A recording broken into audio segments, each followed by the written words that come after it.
Okay, good morning. Right, we are in the concept. Which concept we are discussing?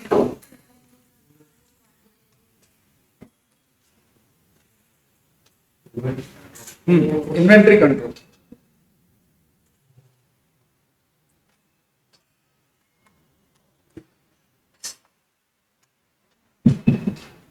Right. So we are into the concept inventory control. Okay. So in that inventory control, setting up of quantitative details. Okay. So that we are doing. In that, in that. So what are the formulas we have? We have all these are reorder stock level, which is nothing but ROL, reorder level. Reorder level. So reorder level means what? Reorder level means what? At which level we need to make a new order, a fresh order. So that is what reorder level. So we have two formulas for it. Two formulas. So formula కంటే ముందు, before that,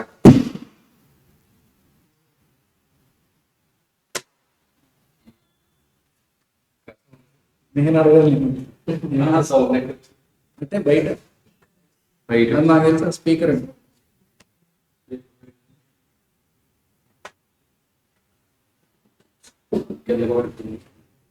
చూడు నేను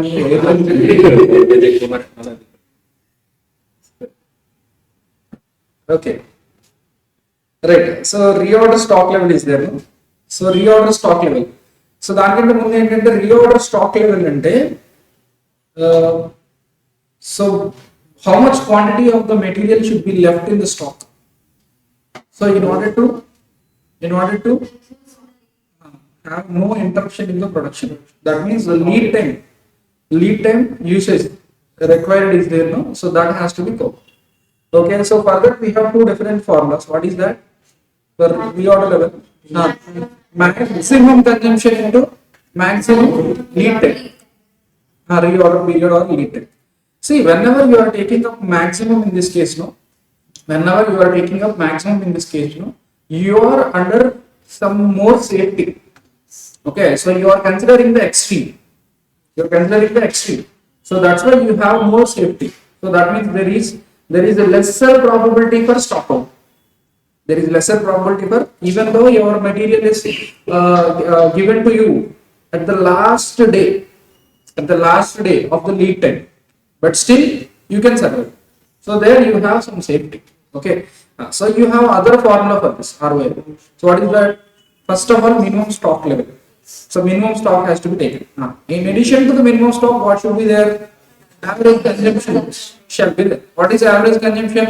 Average consumption per day or per week, whatever, into number of what is the lead time? Average lead time, normal lead time, you can say. Okay, so minimum level plus minimum stock level plus normal usage into normal lead time, you can say. Okay, so this is the formula for ROI. Next reorder quantity or EOQ. So reorder level is at what quantity you have to place the order. What quantity of the order has to be placed is reorder quantity. Okay, so EOQ. So ideal ROQ is EOQ. So how much quantity to be ordered is reordered quantity or economic order quantity. So for this we have derived a formula called 2AO by C under root. EOQ is equals to 2AO by C under root. Okay, but whenever it is ideal ROQ, then only this formula will fall. And at the same time we have three assumptions for this formula to apply. What are the assumptions? Prices shall be constant. When the price is different, so you cannot apply the formula for EOQ. At the same time, when price is different, obviously carrying cost per unit will change. Then also it will not apply. At the same time, ordering cost shall be constant. And annual demand is there, no? That is known to us. Known means we have estimated. Based on the estimate only we should go. We should not question that. Okay, right. So next, the maximum stock level. Maximum stock level means what? To what level the stock should be there. More than that, if you have what will happen? There will be carrying cost will be more. So in such cases, maximum stock level will be there. No? What is the formula for maximum stock level? So first of all, ROL, pre-order level. Okay. So upon that you are receiving pre-order quantity. Pre-order level is already there, and pre-order quantity has arrived. So within this time, minimum consumption has happened. That is the maximum stock. Okay, so pre-order level plus pre-order quantity minus minimum minimum consumption into minimum need. Okay, that is maximum stock. Next to minimum stock level, we already have the formula for ROI, which is equals to minimum stock level plus average consumption into average lead. So from the same formula you derive it ROL minus average stock level into average consumption. Okay, average consumption into average lead. Next, average stock level, we have two different formulas: minimum plus maximum by 2, or ROQ by 2 plus minimum stock. Okay, that is what is average stock. Next, we have danger stock level. Danger stock level means so what is the least possible time in which the delivery could be made by our supply, which is emergency lead time into average consumption. So minimum consumption can also be taken. That will be 2 days. So that's why average consumption into lead time. Okay. So you understood this? Okay. So these are the formulas. On this we have started a question. No? We have solved a question. Illustration 5 we have taken. So it is already done. Illustration 5. Now comes question number 6. Illustration 6 wins. So here we need to calculate what's the reorder level, maximum level, minimum level, danger level. All this they are asking. Reorder level to be calculated, maximum level, minimum level, danger level. You tell me the formula for reorder level. ROL, maximum consumption into maximum lead time. Okay. Or other formula minimum stock level plus average consumption into average lead time. Okay, this is the formula. Next, maximum level. What is the formula? Reorder level plus reorder quantity plus minus minimum consumption into minimum lead time. Okay.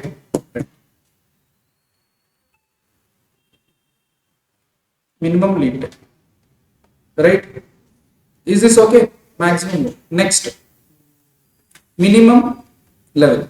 What is the formula for it? ROL minus average consumption into average lead time. Okay. Next, for danger level, average consumption into emergency lead. Got it? Okay. Right.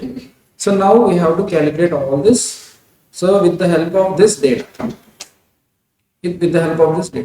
reorder quantity is to be calculated on the basis of the following information. That means they are asking for calculation of reorder quantity means what? ROQ. Why it has to be calculated? Without this, you cannot find out maximum stock. Okay. So they have given cost of placing a purchase order. That means O they have given as rupees 20. Number of units to be purchased during the year, which is 5,000, which is annual A. Next, purchase price per unit inclusive of transportation cost is rupees 50, which is cost per unit. Next, annual cost of storage per unit is rupees 5. Generally, it used to be given in percentage, but here directly they have given the price, average annual storage cost per price is rupees 5. So details of lead time: average 10 days, maximum 15 days, minimum 5 days. For emergency purchase 4 days. So that is the lead time given. Rate of consumption, so average 15 units per day, maximum 20 units per day. Okay, so that means minimum will be how much? Minimum will be rate of consumption. Minimum will be 10 units per day, correct? Per day. Minimum will be 10 units per day. Okay, what it said. So now we will calculate question number, what is this? Illustration 6. Illustration 6. Okay. So first calculation, first what we have to calculate? First what we have to, first question is what? They have asked for reordering level. Okay, reordering level. So reordering level. ROL. Okay, for ROL, two formulas are there. What is that? Maximum consumption into maximum lead time. Another thing, minimum stock level plus average consumption into average. So which formula to apply? Which formula to apply? First formula or second formula? First formula. Why? We have maximum consumption, we have maximum lead time. Both are available. So if you go for the second formula, what there are, so in the second formula there is minimum stock level. So we don't have minimum stock level. It is given now. It is not given minimum stock level. So if you want to apply the second formula, first you need to calculate minimum stock. Then only you can apply the formula. So directly applying the formula A, that is what? Maximum consumption into maximum lead time. You know, tell me how much maximum consumption, maximum lead time? 20, yeah? Maximum consumption 20. Okay, 20 per day. Okay, 20 per day into maximum lead time. How many days? 15 days. 15 days, huh? Okay. So then 15 into 20, 300 units are 300 units. Reordering has to be made. So ROL is equals to 300 units. Okay, this is done. Next, second, they are asking for maximum stock level. So maximum stock level. So what is the formula for it? Maximum stock level. ROL plus ROQ minus minimum consumption into minimum reorder period, minimum lead time. Okay, this is the formula. So all the details are there. ROL we have. ROQ is there. So that's why working note you have to write. Calculation of ROQ. Calculation of ROQ. How much ROQ? So ROQ is equals to 2AO and C. Okay, right. So now 2 into annual demand is how much? 5,000 units. Ordering cost is rupees 20. 20, or? Okay. C is given as 5 or 5. Okay. So now 200 units are 200 units is ROQ.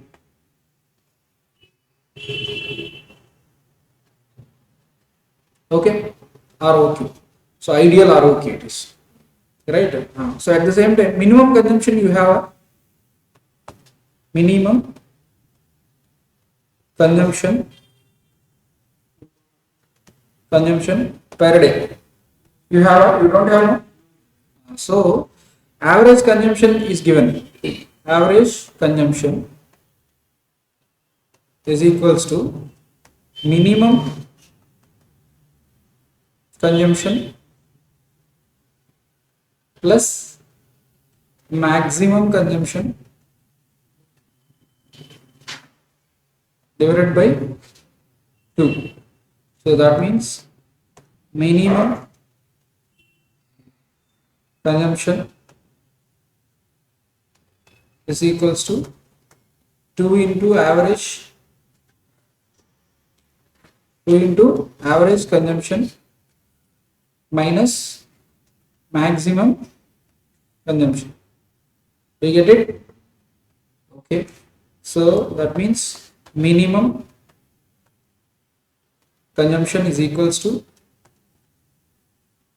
how much? 2 into average. Average consumption is how many units? 15 units per day. Okay, minus maximum consumption is 20 units per 30 minus 20 is 10 units. Okay, minimum consumption is 10 units. Okay, now we can substitute in the form. Okay, so maximum stock level is equals to ROL is 300 units, ROQ is 200 units minus minimum consumption into minimum lead time. What is minimum lead time? 5. Okay, so it is 450 units. Maximum stock level is 450 units. Do you get it?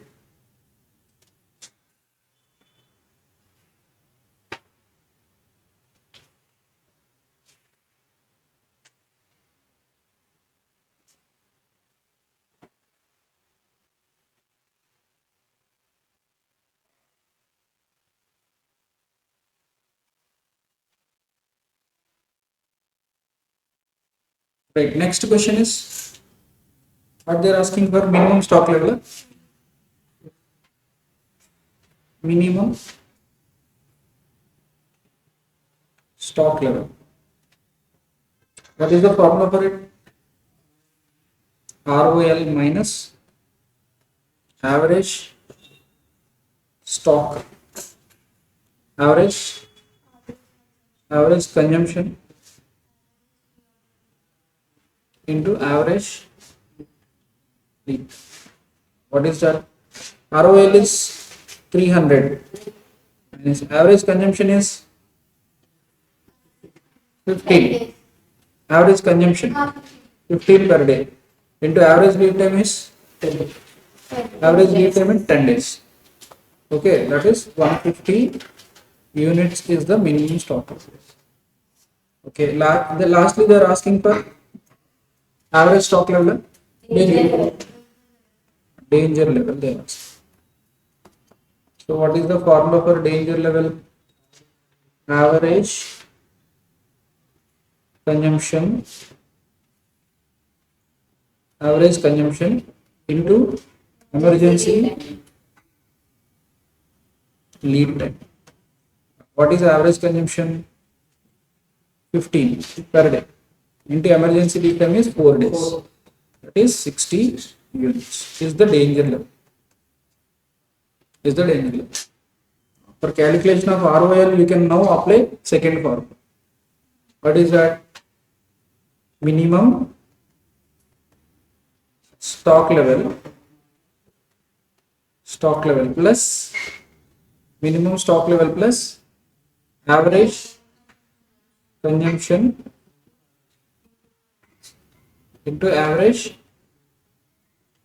lead time. Correct? Okay. What is minimum stock level? 150 units plus average consumption is 15 per day into average lead time is 10 days. Correct? 300 units. This is ROL second formula.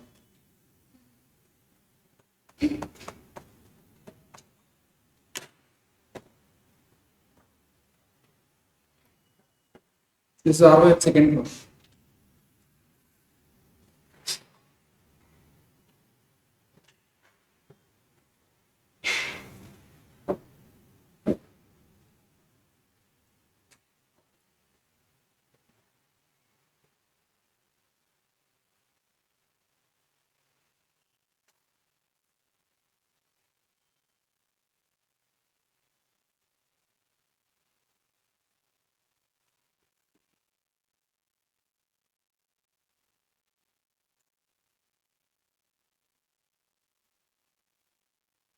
Done with it? Everyone?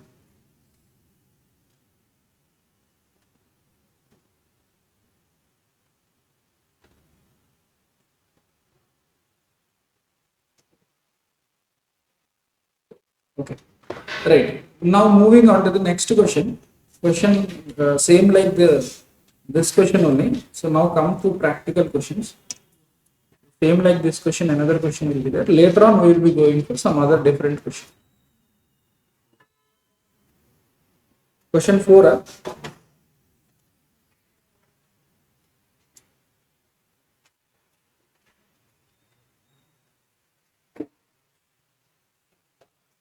Question 6 we will do. Okay. Question 6 we will do. 7 also we can do. 7 also we can do. Later on, we can come to question 4. So now we will start with question 6. Same question.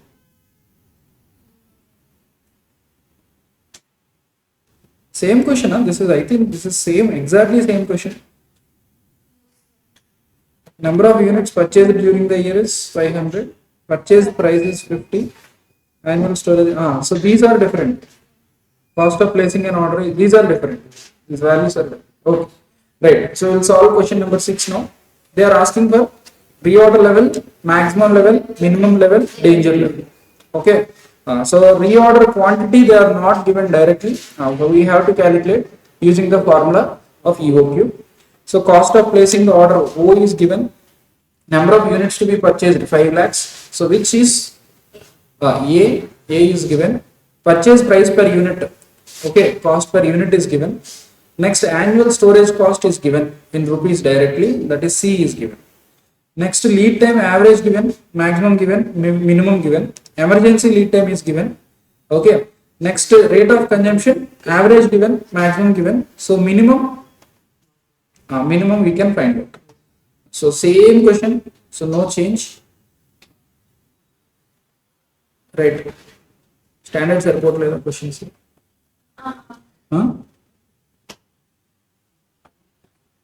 Practical question. 6 right. Reorder level. Reorder level. Okay. So what is the formula? Maximum consumption into maximum lead time. What is the maximum consumption? What is maximum consumption? How much? 2000. Okay.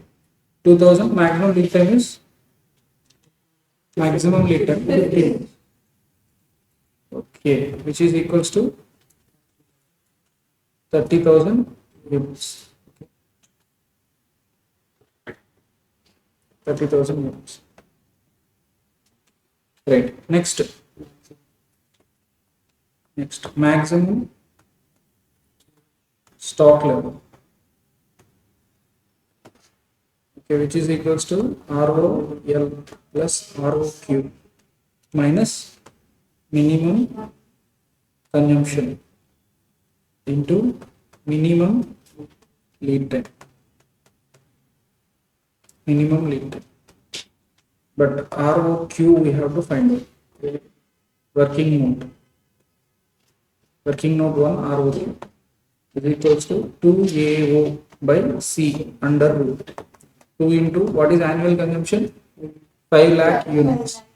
Ordering cost is 4,000. C is 28 and okay. How much it is? To 20,000 units. 20,000 units. Okay. Next, working note 2, we have to find out what minimum consumption. Minimum consumption. Minimum consumption is equals to what is the average? 2 into average. Average is how much given? Average consumption 1500. 1500 given. Okay. Minus what is the maximum? 2000 units. Which is equals to 1000 units. Minimum consumption is 1000 units. Now ROQ is 30,000 units. ROL is 30,000.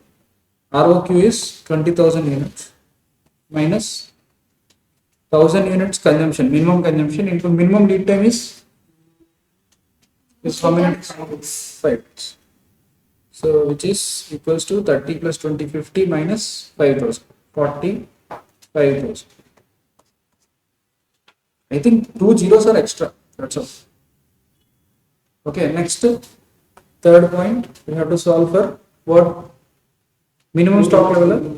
Minimum, minimum stock level. ROL minus average consumption into average lead time. So ROL is 30,000 units minus average consumption is 1500 into average lead time is 10 days. Okay, which is equals to 15,000 units. Correct? 15,000. Lastly, we need to calculate danger level stock. Danger level is average consumption into average emergency lead time. What is average consumption? 1500 per day. The emergency lead time is 4, which is equals to 60,000 units. Will be the danger level. Then same question, just 2 zeros are extra. That's all. For practice, it is good. Okay, now we will move on to next. Seventh question is there. This is sixth, right? Seventh question is there. No, that is for EOQ.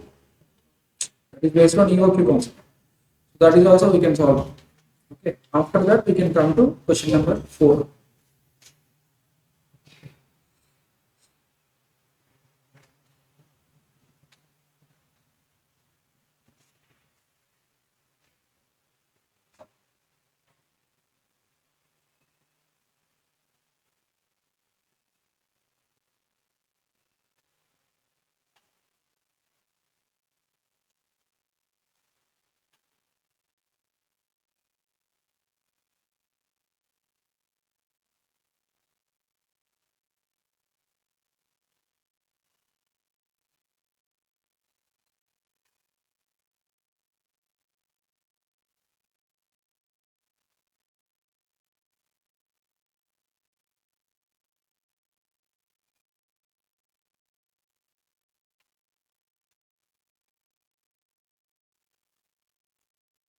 Okay, done with it, all of you. Right. Moving on to question number 7. 6 is done. Question number 7 we are doing. So see here, G Limited produces a product which has a monthly demand of 4,000 units. Monthly demand of 4,000 units. The product requires component X, which is purchased at rupees 20. For every finished product, 1 unit of component is required. That means 1-to-1 ratio. For every 1 unit of output, we need 1 unit of product X, component X. So that means monthly demand is 4,000 units. That's why monthly consumption will be 4,000 units. Okay. So for every finished product, 1 unit of component is required. The ordering cost is 120 per order. Holding cost is 10% per annum. Ordering cost is 120 per order and holding cost is 10% per annum. Okay, what is the C then? 20 into 10%, which is 0.2. Sorry, 2. Right. So now you are required to calculate economic order quantity. If the minimum lot size to be supplied is 4,000 units, what is the extra cost the company has to incur?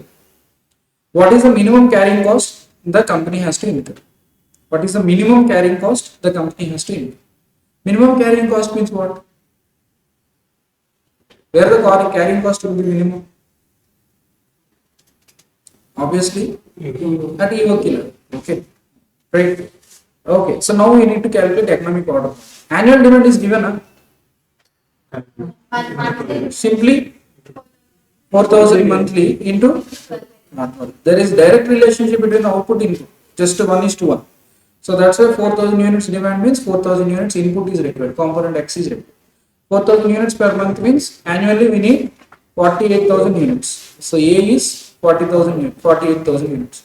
Next we have ordering cost O, which is 25, 125, 120. Okay, next C also we can calculate. How much? How can you calculate C? So 20 rupees purchase cost into 10 percentage, that is 2. So everything is there. Thereby you can calculate EOQ. So calculation of EOQ. Question. Practical question. Calculation of economic order quantity. EOQ. Okay, where EOQ is equals to 2 into A into O by C. So A is equals to annual demand is equals to monthly demand into 12. This is how much? 4,000 units into 12, which is 48,000 units. Next, O, ordering cost. Cost given at rupees 120 per order. Okay, next C is equals to storage cost at 10 percentage equals to 20 into 10 percentage equals to 2. Okay, next step, ordering cost, right. Now you can solve EOQ. 2 into annual cost is 48,000 into ordering cost is 120 divided by storage cost is under, correct? So now EOQ is equals to 2,400 units of component X.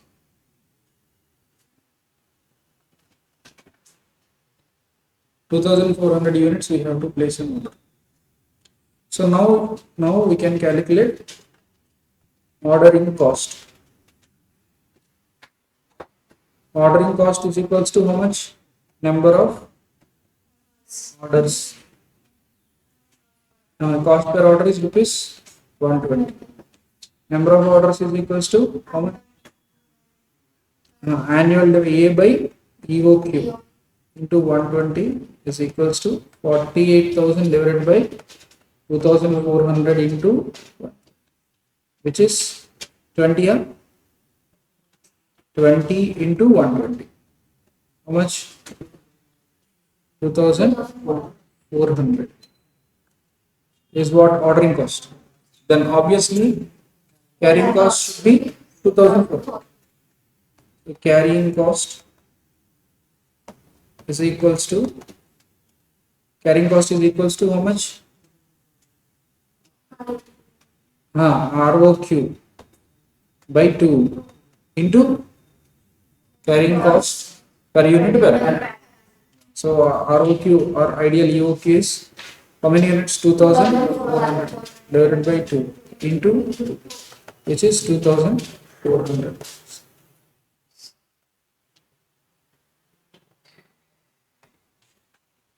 Okay, this is the carrying cost. Okay, now what they are asking for? What they are asking? Whenever you are placing 4,000 units as order, that means ROP is taken as 4,000 units. Then what will be the loss? They are asking. Okay, so that means ROP is taken as second. Calculation of, in both the cases purchase price will not change, correct? So purchase cost need not be taken, Just the only relevant costs are carrying cost or ordering cost. Summation of these two. So if you could compare these two, that is enough. You no need to compare purchase cost, because in both the options it is same. Correct. So that's why we no need to consider the purchase cost. Just to compare the ordering cost and carrying cost. Summation of that. Right. So calculation of uh, total cost of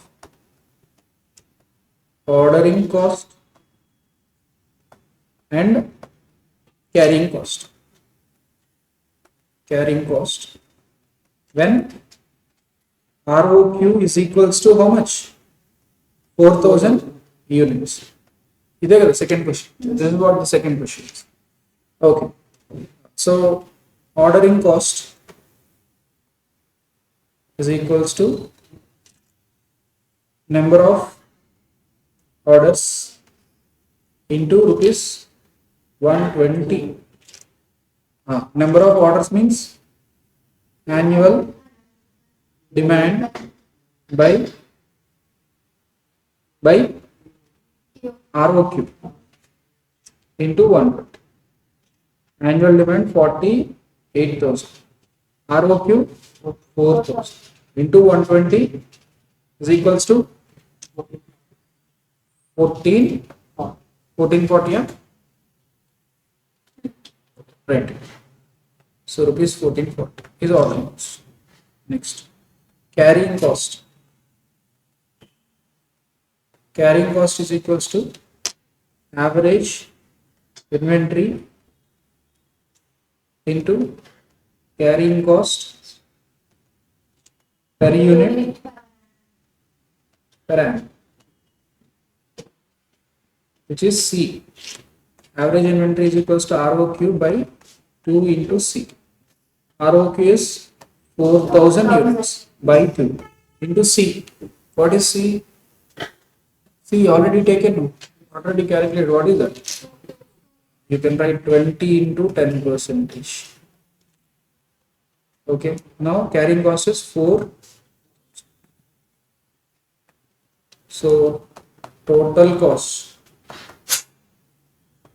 is equals to ordering cost plus carrying cost. 1440 plus 4,000, which is equals to,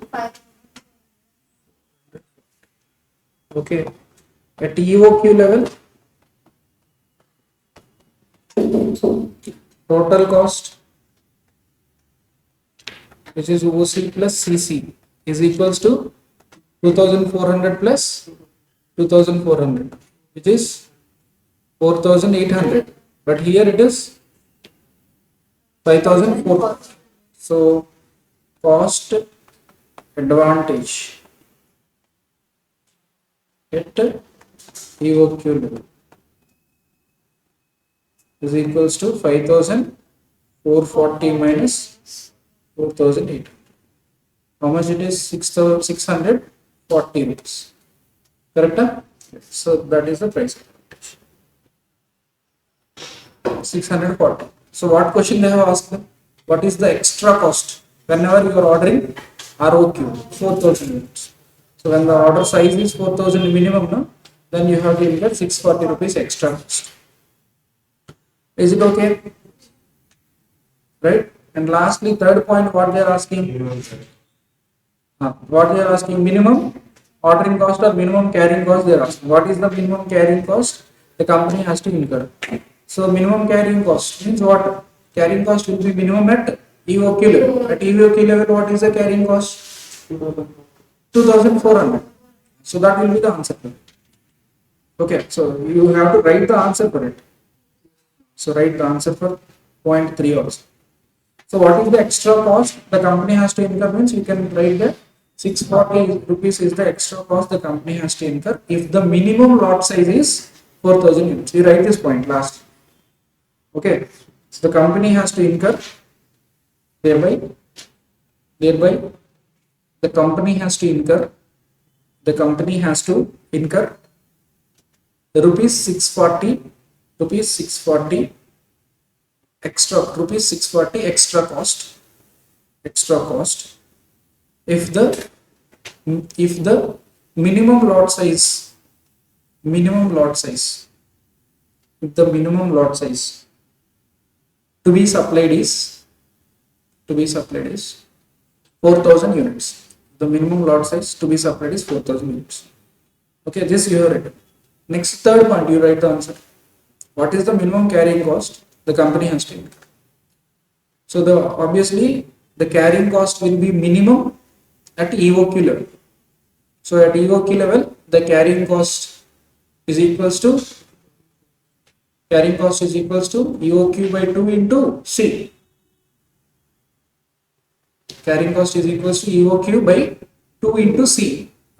So what is EOQ? 2400 units by 2 into 2, which is equals to 2400. Same calculation we have already done in part 1, but still we have to show it separately because they are asking it as a separate question.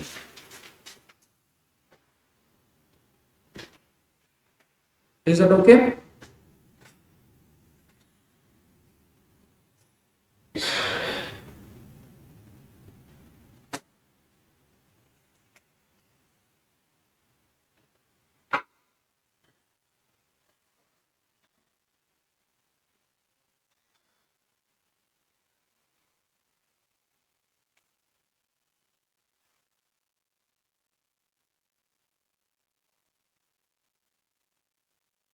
Right? Okay. This is the thing, right? Now we are moving to question number 4, where we are going to talk about, see, raw material A is there, B is there, C is there. A is there, B is there, C is there. 3 raw materials are there for making one product. For making one product. So not one to one. Not one to one. So we are using 3 raw materials for making one product. See here, a company uses 3 raw materials A, B, C for a particular product for which the following data applies. In this they are telling that raw material A is there, B is there, C is there. Okay. So usage per unit of product. That means in order to produce 1 unit of finished product, we need 10 kgs of A. Okay, we need 4 kgs of B. We need 6 kgs of C. 10 kgs of A plus 4 kgs of B plus 6 kgs of C will give you a 1 finished product. Understand? Okay, so 3 different products are used for making a particular finished product. Okay, product P you say. So 10 kgs of A is required, 4 kgs of B is required, 6 kgs of C is required for 1 finished product P. Now tell me, if you want to produce 200 units of product P, how many units of B is required? How many units of B is required? Produce 200 units of product P, how many units of B is required? 800 units. 200 into 4. Okay, if you want to produce 225 units of product P, how many units of A is required? 2250. Is it okay now? Right. So now moving on to the next one. Reorder quantity they have given. Reorder quantity. So 10,000 kgs, 5,000 kgs, 10,000 kgs. Reorder quantity for each product separately given. Right. Price per kg is given. Price per kg. So per kg 10 rupees, 30 rupees, 15 rupees they have. Okay. Delivery period minimum 1 week. Average 2 weeks, maximum 3 weeks for A. For B it is 3 minimum, 4 average, 5 maximum. For C it is 2, 3, 4. 2 weeks minimum, 3 weeks average, 4 weeks maximum. Next, reorder levels ROL. Also they have given. For A it is 8,000 kgs reorder level. For B it is 4750, 4750 is the reorder level for B. But for C they have not given. Question mark. That means we need to answer it. Okay. Next for minimum level, for A they have not given minimum level. B they have not given minimum level. For C they have given minimum level as 2000 units. You got this? Right. So weekly production. See, weekly basis we have to see the production. For consumption also we have to see on week basis. So weekly production varies from 175 to 225 units. 125 to 175 to 225 units. So that means minimum production is 175 units. Maximum production is 225 units. Maximum. This is minimum production. Okay, maximum production. So difference, average is 200 units. Correct? Averaging 200 units is average production. Average production of what? Production of finishing goods.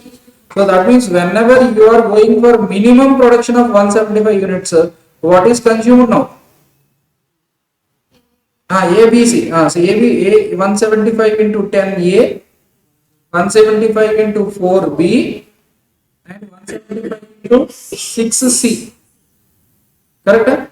So 175 and 1750 units of A plus 175 into 4. How much it will be? 700. 700 units of B. And this is 1050 units of C. 1050 units of C will be used for producing 175 units of product B. So like the same is the case with the average and maximum. So now they are asking us minimum stock of A, minimum stock of A, maximum stock of B, reorder level of C. These three question marks they are asking. Okay, and average stock level of A. Minimum and maximum or known means then we can find average. So that is for A they are asking. Okay, so can we solve it? Right. So now tell me minimum stock of A. Minimum stock of A. So what is the formula for minimum stock? What is the formula for minimum stock? ROL minus average consumption into average lead time. Minimum stock level you have ROL is there. ROL is there. Minus minimum consumption into minimum lead time. We have all this. What is the formula for minimum stock? ROL minus average. All these are there in order to calculate this. ROL is there. Average consumption is there. For A only it is required. Minimum stock of A we are going to calculate, no. Only A you have to see. So what is the formula you tell me? Minimum stock of A. What is the formula? ROL minus average consumption into average lead time. Okay. ROL is there. It is given in the question.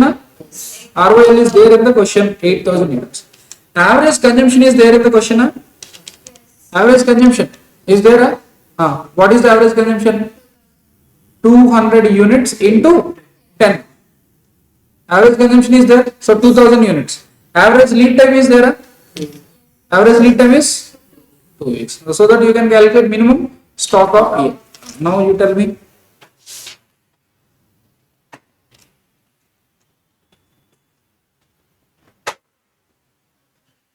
Practical question 4. Calculation of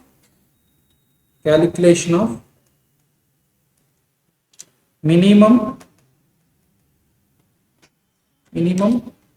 stock of A. What is the formula for it? ROL minus average consumption into average lead time. Okay, so what is ROL? 8000 units minus average consumption is given 200 units into 10 kgs of A. Correct? Okay, into average lead time 2 weeks.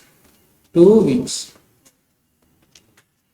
Okay, so average consumption is 200 per week. Correct? 200 per week. Right, so 8000 minus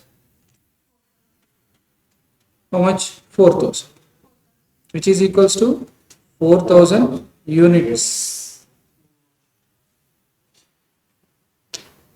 Units means 4000 kgs. Kgs of A. This is minimum stock of A. Is it okay? Right. So now comes the second part. What they are asking for? Maximum stock of B they are asking. Maximum stock of B they are asking. Do you have minimum? For calculating maximum, you need to have minimum. Why? What is the formula for maximum? Maximum stock level. ROQ plus ROL. Both shall be there. Both are there. ROL is there. ROQ is there. Both are there. Directly given. Right? Okay. Minus minimum consumption into minimum lead time.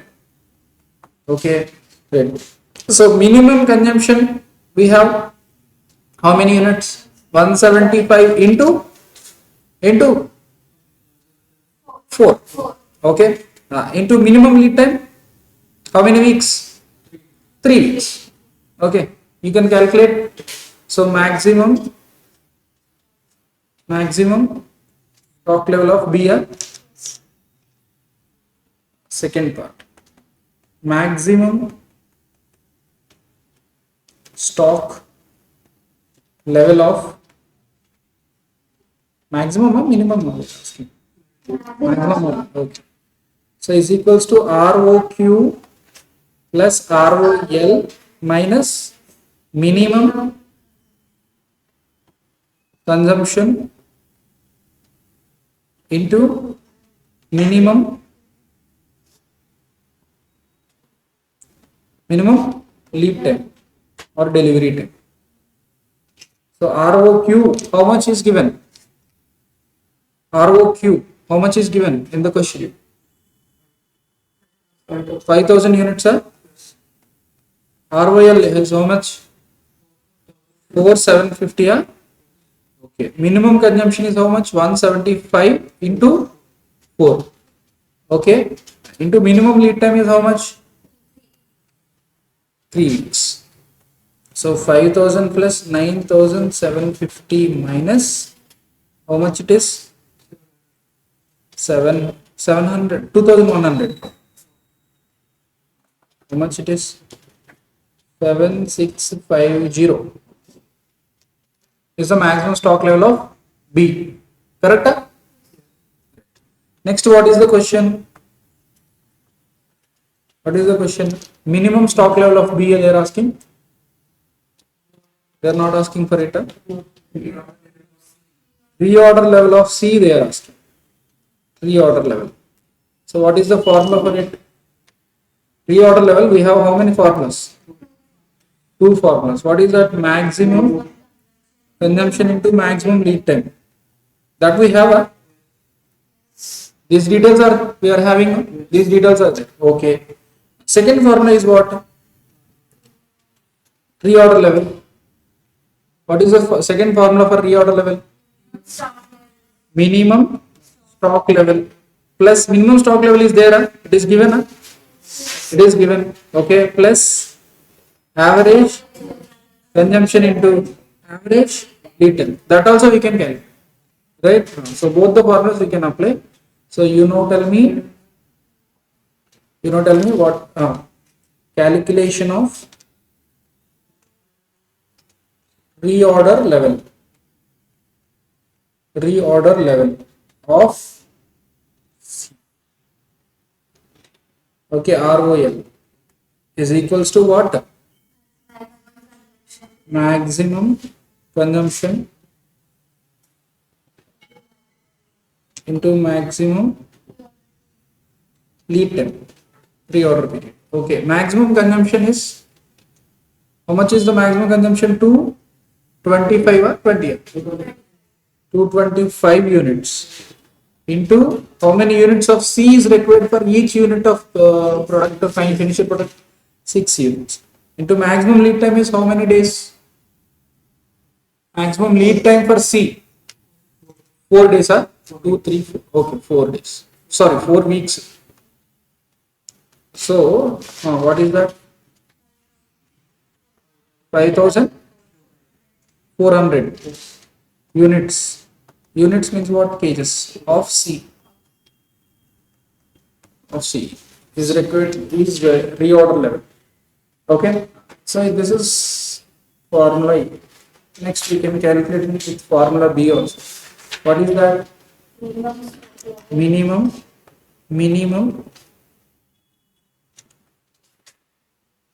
stock level, minimum stock level plus average consumption into average lead time, delivery time. So what is the minimum stock level? It is already given. How much? How many units it is given? Minimum 2000 units, it is already given in the question. Plus what is the average consumption? Average 200 units, 200 units, average 200 into how many units is required of C? 6 units. 200 into 6 into average lead time is 3 weeks. Okay, 2000 plus 12 into 3600, which is equals to 5600. Okay, got it? 5600. It need not be same. Using the two formulas, it need not be same. It can be different. Right. Next, last is what question they are asking? Average stock level of A. What formulas we have for it? Maximum stock level plus minimum stock level by 2. Okay, minimum stock level we have calculated, correct? First question answer. Maximum stock level we have, so maximum stock level we have to calculate. Working on maximum stock level of A. How much? What is the formula for maximum stock level? What is the formula for maximum? ROL we have, ROQ we have. Okay, minus minimum consumption into minimum lead time. Okay, right. ROL, ROQ. What is ROL for A? Is given 8000. ROQ 10,000. ROQ it is given 10,000 minus minimum consumption 175 into 10 into minimum lead time. How many weeks? 1 week. Okay, so 18,000 minus 1750, which is equals to 16,250. The maximum stock of cages. Now average is equals to average stock level is equals to maximum 16,250 plus minimum stock level. How much we have calculated? 4,000 divided by 2, which is 10,125 cages of A. Okay, right. Next, this is one thing. Next, other formula is there. What is the other formula? Okay. ROQ by 2 plus minimum stock level. What is ROQ here? For A, 10,000 units by 2 plus what is minimum stock level? 4,000 units, which is equals to 9,000 kgs of A. Just compare the answers. 9,000 is there.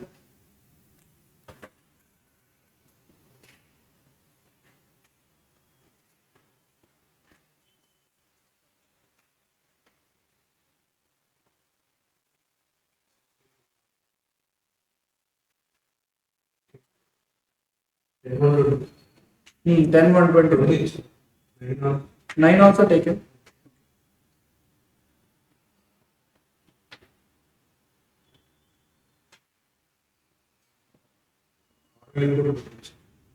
ROL 2. 5,400, 5,600.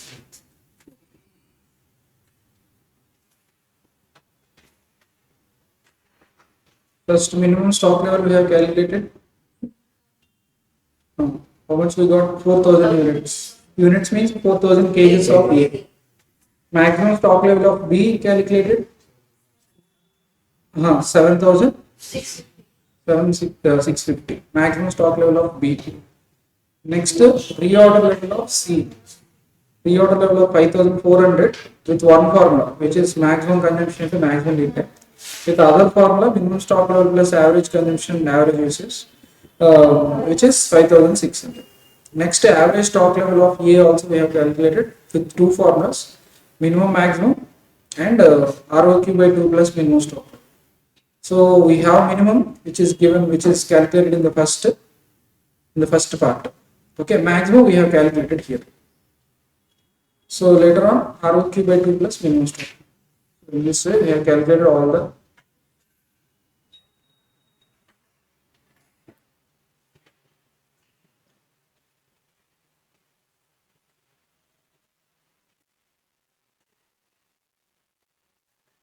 done with it. Yes, all of you.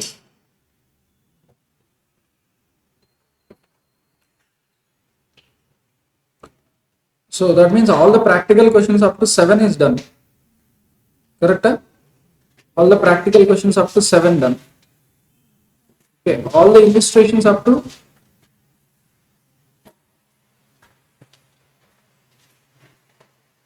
6 finished. Okay, right.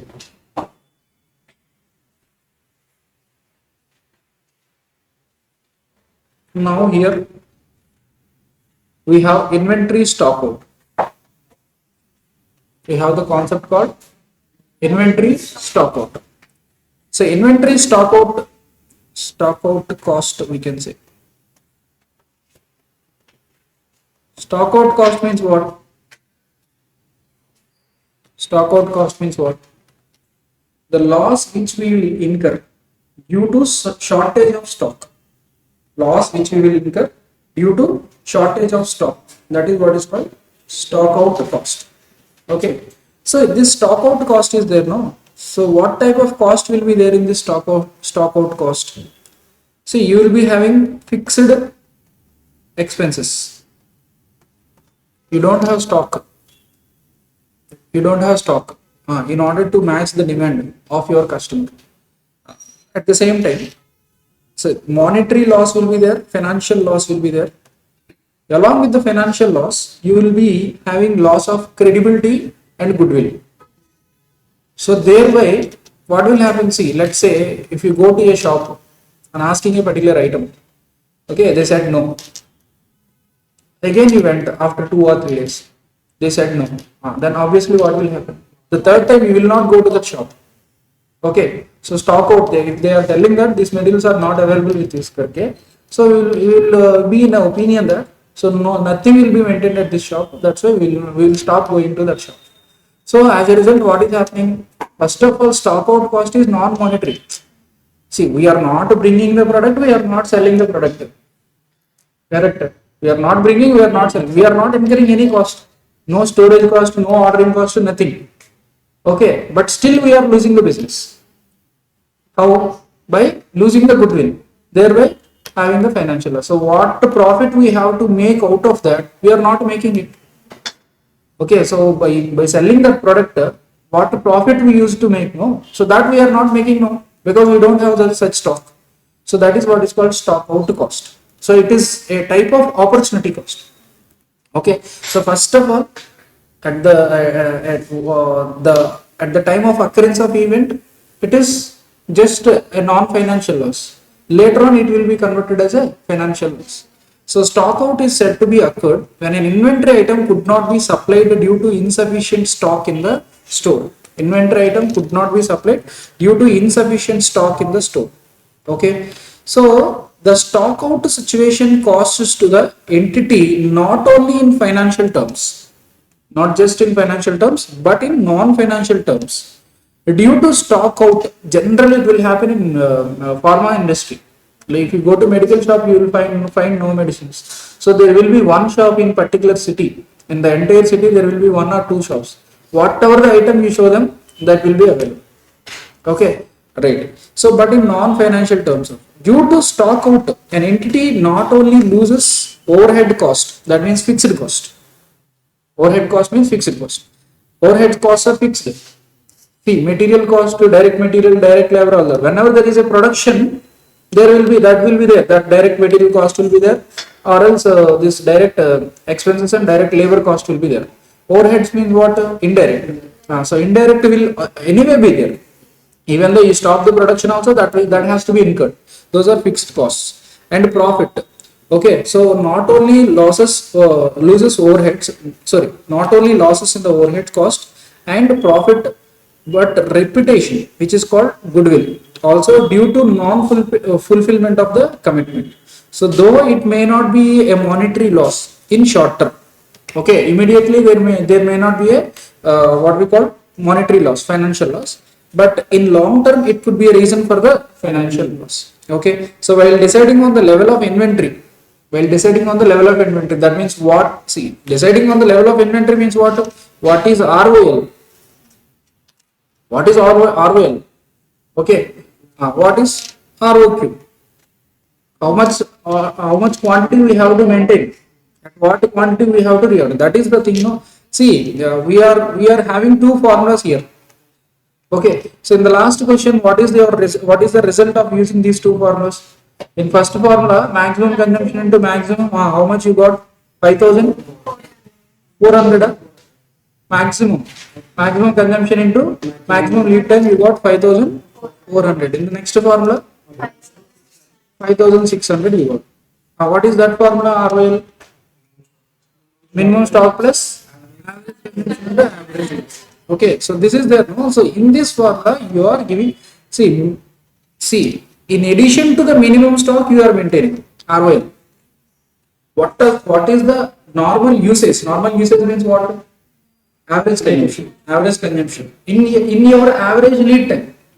So that stock you are keeping. At the same time, minimum stock level also you are keeping. Okay, so at that level of ROL, you are placing a new order. That means you are maintaining some safety. So at the same time, whenever you go with this maximum consumption also, so you are going for extreme, not for normal consumption. Okay, so you are going for extreme, that maximum lead time. At the same time, maximum consumption per day you are taking up. So based on that only you are placing an order. You are fixing the ROI. So fixing ROI is so much crucial here. So in order to not to have stock out, ROI is most important. So whenever you have plus ROI, more ROI, okay, reorder level. So then there will be a chance for lesser number of stockouts, less occasions of stockouts. Okay, when ROL is there. See, if you are going beyond ROL, then what will happen? Storage cost will be more. Okay, so that means decision has to be taken between what? See, in EOQ, decision has to be taken between what? In EOQ, what decision we are taking? Between the ordering cost and the storage cost. Correct? Okay, so if lesser number of orders means Less number of orders means what will happen? Ordering cost will be reduced. But your stock will, average stock maintenance will be higher. More number of stock will be there in the store. As a result, you have to incur more carrying cost. So that means decision has to be taken between ordering cost and carrying cost. So that means we have taken to an equilibrium. Ordering cost and carrying cost are same means then you will have a optimum benefit. So total cost will be lower. So the decision will be between what ordering cost and carrying cost. But in this case, decision has to be taken between what stock out cost. What is stock out cost? Stock out cost. It is the loss incurred due to insufficiency of the stock for meeting a particular order. That loss to be compared with what? Storage cost. See, in order to not to have stock out, what you have to do? More number of stock you have to maintain. That's all. So if you maintain more number of stocks, what you have? Carrying cost will be high. So that means decision has to be taken between what? Carrying cost and stock out cost. So you have to calculate stock out cost. But how you can calculate? How many number of customers will come to your place and ask for a particular product? Can you assess that?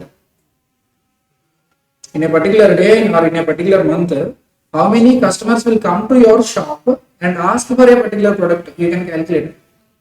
You cannot calculate. You cannot calculate. But if you maintain a report, let's say, so a customer is coming asking for a particular item. Okay, so today they have asked. Yesterday they have two people are asked. Okay, last month 10 people have asked. Likewise, you have maintained a report based on the past data. Okay, so same thing may happen later. Okay, based on that you can arrive at the stock out cost. Stock out cost. So how much profit you are losing from that. So based on that you can arrive at the stock out. So then decision has to be taken between stock out cost compared with carrying cost. So whatever the stock they are asking now, if that stock is maintained in our shop means what will happen? So that regarding that stock, storage cost will be higher, carrying cost will be higher. Okay, so that's why we will maintain that stock. Whether we are getting that advantage, that profit can be covered from a stock out cost. Okay, that we have to make a decision. Okay, you understand this? So while deciding on the level of inventory means what? What is the reorder level? Reorder level means what? That much of the stock is there in our store before placing a new order. So whenever this reorder level is more, we have more safety. There is no chance for stock out. Okay, right. So now the decision has to be taken between what? Stock out cost and okay. Trade-off between stock out cost and carrying cost is made so that the overall inventory cost can be minimized. Overall inventory cost can be minimized. Okay. So this is the thing. This is the concept of inventory stock out. Okay, right. So now we will try to solve a problem on this. See here, Tyro tubes trades. Illustration 7. Tyro tubes trades. So the company name is Tyro tubes. Okay, trades in four-wheeler tires. Four-wheeler types. So four-wheeler tires are there. No, the wide varieties in four-wheeler tires. So one model car tire will not be fixed. Will not be fixed to other model car. Okay, and the tubes also. It stocks sufficient quantity. It stocks sufficient quantity of tires of almost every vehicle. In year end 22-23. In year end 22-23, the report of the sales manager revealed that Tyro tubes experienced stock out of the tires. Okay, so they are thinking that they are maintaining a good stock, so that means there will be no stock out. They are feeling, but actually the sales manager is giving that so stock out for the 22-23 financial year. Do you get this? Okay, Tyro tubes is the trader of tires. So we are calculating for a trader. So because stock outs are morely with respect to trader only, it will happen. More number of stock outs will be with respect to traders only, it will happen. Right. So Tyro tubes is the trader. Trading in what? Four-wheeler tires. Okay. So they will maintain sufficient stock. Almost all vehicles tires will be available with the store. Okay, but for the year 22-23, they have a report from the sales manager stating that these are the experienced stockouts of the year. Okay, so these are the stock. So here they are telling that. So they have given a report for us. They have given a report for us. The stockout data is as follows. The stockout data is as follows. So what is that? Stockout of tires. Stockout of tires. 100 in number. 100 in number. So we have received an order for 100 tires, but we said no, we don't have. Okay. So how many times we said? Two times we said like that. Okay, 80 in number. 5 times we said like that. 50 in number. 10 times we said. Okay, 20 in number. 20 times we said. 10 in number. 30 times we said. So 33 times we fulfilled their order. Zero stock out means what? We have satisfied the order. Okay, sufficient stock is there. See, let's say if we maintain 100 units, okay, there will be no occasion where there will be stock out, correct? If we maintain 80,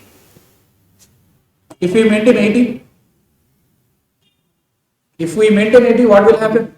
You can fulfill all the orders below 80, but whenever the order is for 100, you cannot fulfill the order.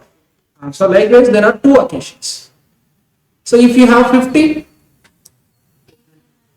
so whenever the order is for 80, you cannot fulfill the order. Whenever the order is for 100, you cannot fulfill the order. But for 20, 10, below 50, so you can maintain the order. See, this is nothing but ROL. What stock, what quantity of the material you are having in your hand. Okay, so if you are having 50, you cannot fulfill the order of 80 and 100. Okay, so if you are ordering 20, if you are maintaining 20.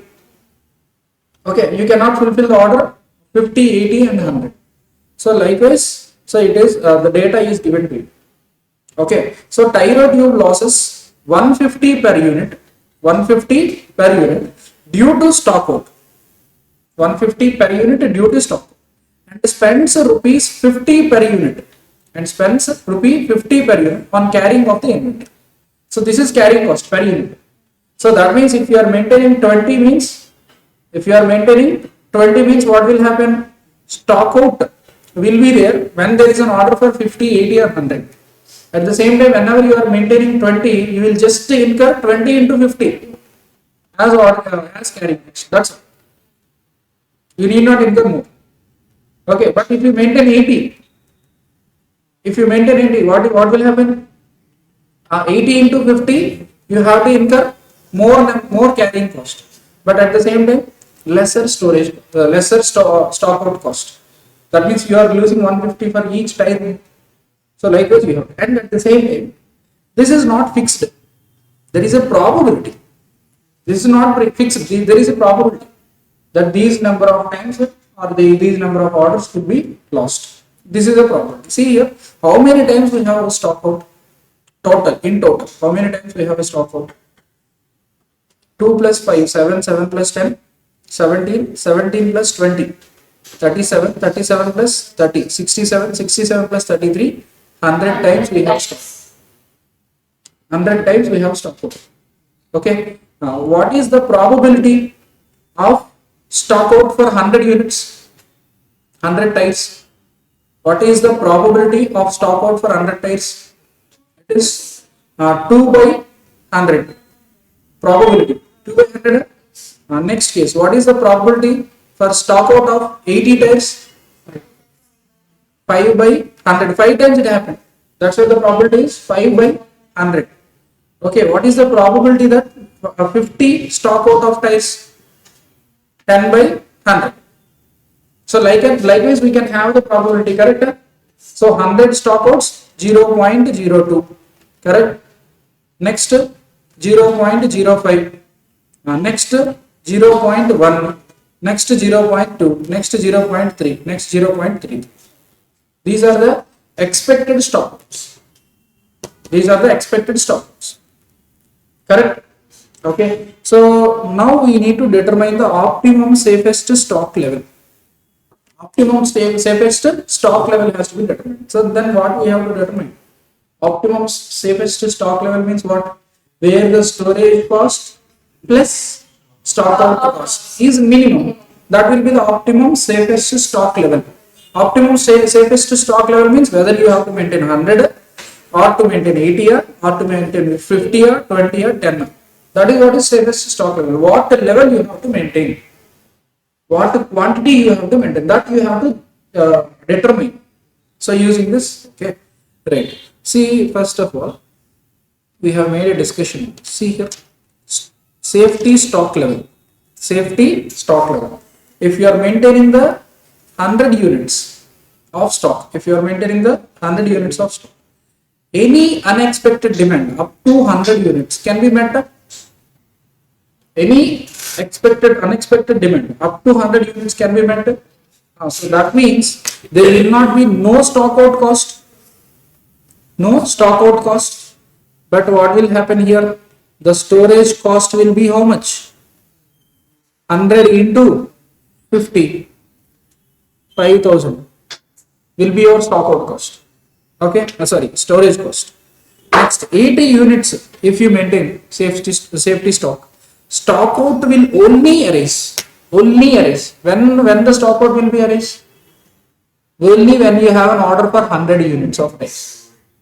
Okay, only 100. That too 2 occasions it had happened like that. Out of 100 occasions, 2 occasions are like that. So that means the probability is 0.02 is the probability for happening of that event, of that occasion. You got this point? Okay, so stock out will only arise. Stock out will only arise if unexpected demand will be for 100 units. Up to 80 units, whatever the demand came, no. So you can meet the demand. So that's why what you will lose? You will lose just 2 times. Okay, now just 2 times. So here for 100 units, okay. So 100 units. In this case, 20 units will remain unsatisfied. 20 units will remain unsatisfied. So 20 into how much you are losing for each unit? 150 you are losing for each unit, correct? So how much you are losing? 3,000 rupees you are losing. And that too, for losing 3,000 rupees, what is the probability? 0.02. So 0.02 will be your stock out cost. So 3,000 into 0.02 means what? 60 rupees is your stock out cost plus your storage cost. Storage cost will be how much? 80 into 50. How much? 4,000. 4,000 rupees will be your stock out. You understand this point? First point, what? 100 units of tiles are there with you. Then in such cases, no demand can be unsatisfied. All the demands can be fulfilled. That means there will be no stock out. But the storage cost will be how much? 5,000 rupees. Is it correct? Next case, if you see, 80 units are there. 80 units are there with you. In such a cases, only 2 occasions where there are 100 units of orders. Then only you cannot fulfill the order. Remaining all the occasions you can fulfill the order. But whenever you have an order for 100 units, you can fulfill up to 80 units. Remaining 20 units are there. No? On that only you will be having a loss of 150 rupees each. Thereby you are losing 3,000 rupees. But for 3,000 units, that too happening of such event is having 2% possibility. So that's why 3,000 into 2% is 60. Plus what is the storage cost of 80 units? 80 into 50, which is 4,000. Same is the case with others also. You understand this point? Right? Same is the case with others. So 50 units you are having. 50 units you are having. You are maintaining. In such a cases, what will happen? There will be, if there is an unexpected demand of 100 units, you will fulfill up. No, you cannot fulfill. That's why 2 times you may go wrong. If there is a demand for 80 units, you will fulfill up. You cannot. That means that 30 units will be short. 30 into 150 you will lose. But there is a probability of 80 units demand or 100 units demand. Okay, so that you have to calculate. At the same time, storage cost you can calculate. 50 into how much? 50 into how much? 50 into 50. 2,500 will be your storage. Same is the case with 20 units also. If 20 units are maintained, what will happen? 50 units demand cannot be fulfilled. 80 units cannot be fulfilled. 100 cannot be fulfilled. For 80 units order is there means 50, 70, 60 units will be shortage. 100 units order is there means 80 units will be shortage. Okay, you got this point? Okay, so now based on this we will solve the question. Based on this we will solve the question. Okay, right. So take out the notes.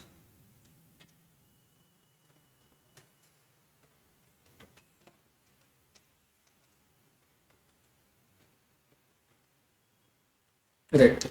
This is what illustration 7. Okay. So now given, you just write here what is the stock out. Stock out, what is the first column? Stock out of tires. Next column is number of times.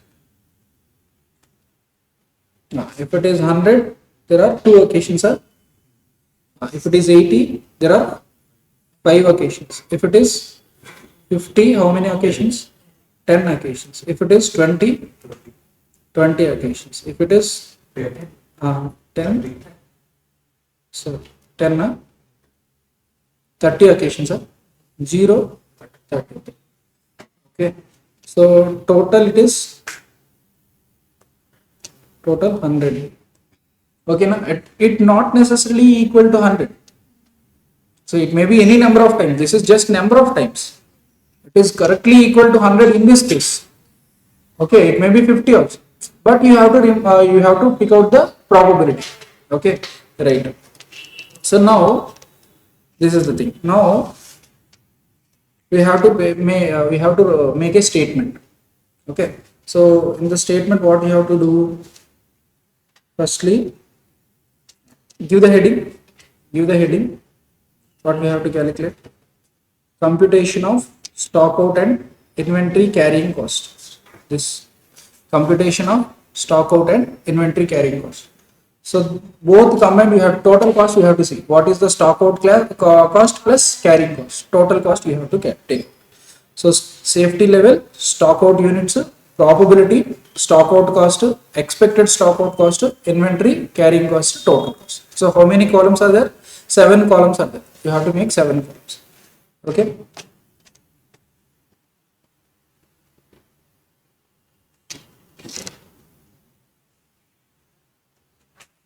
Statement calculating stock out cost which is expected and storage cost. Is this okay? Right. So in the first column, what shall be there? Stock out tires.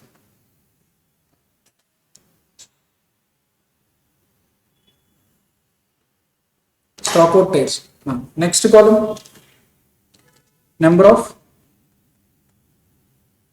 times.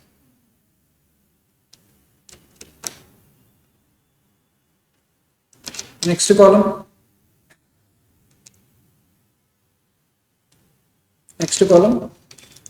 probability.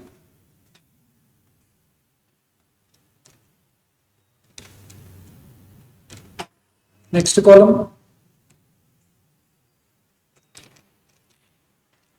expected stock out cost. Is this okay? Next storage cost. Next total cost.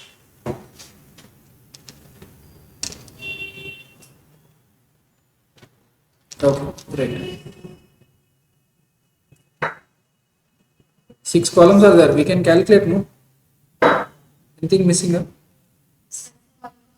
7 columns shall be there, but anyway, we can have 3, 6. What is missing?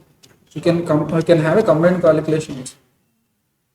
So we have level, we have this column is missing. Stock of units. So how many units we are not having? Stock out units. This is missing. Anyway, this we can calculate here also.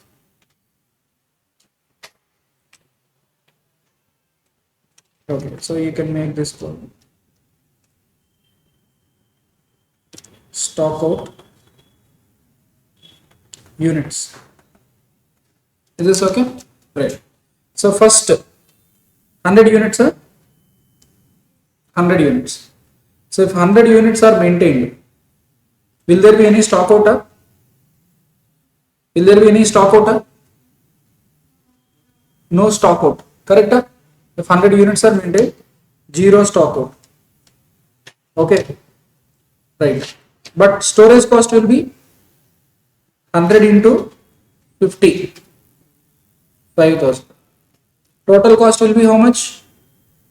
Total cost will be stock out cost plus storage cost. Stock out cost is 0 plus storage cost is 5,000 rupees. You got this?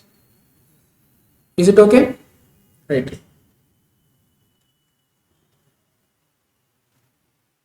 Okay. So next case. Next 80 units you are maintaining. 80 units. So in such cases, stock out will be 20 units. So 20 units stock out. How many times? How many times? How many times? So there may be, if there is a demand for 100 units, then there will be stock out. How many times there is a demand for 100 units? 2 times. Now that means probability is 2 by 100. This is 0.02. 0.02. Then what is the expected stock out? Expected stock out cost? What is that? 20 into 150. So 20 units are shorter for us. For each unit we are losing 150 rupees. So 20 into 150, and that too we have a probability of 0.02 only. Okay, how much? 60.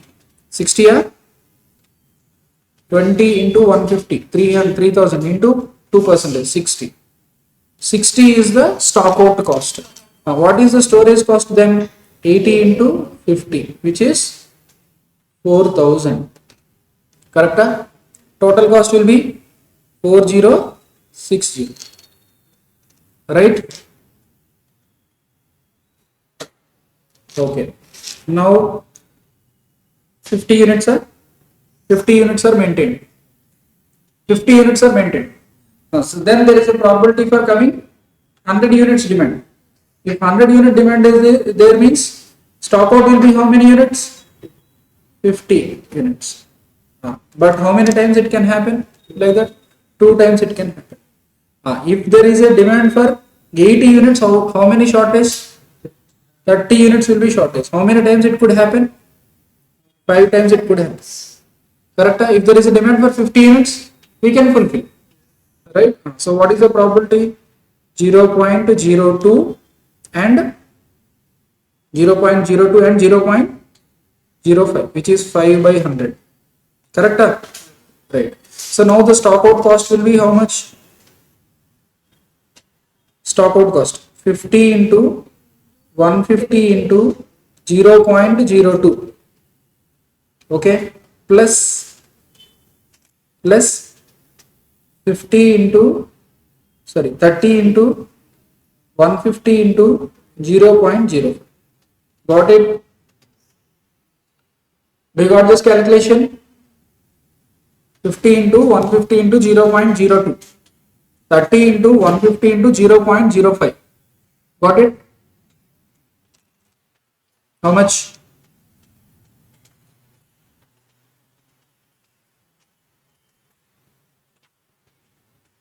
$1,500 plus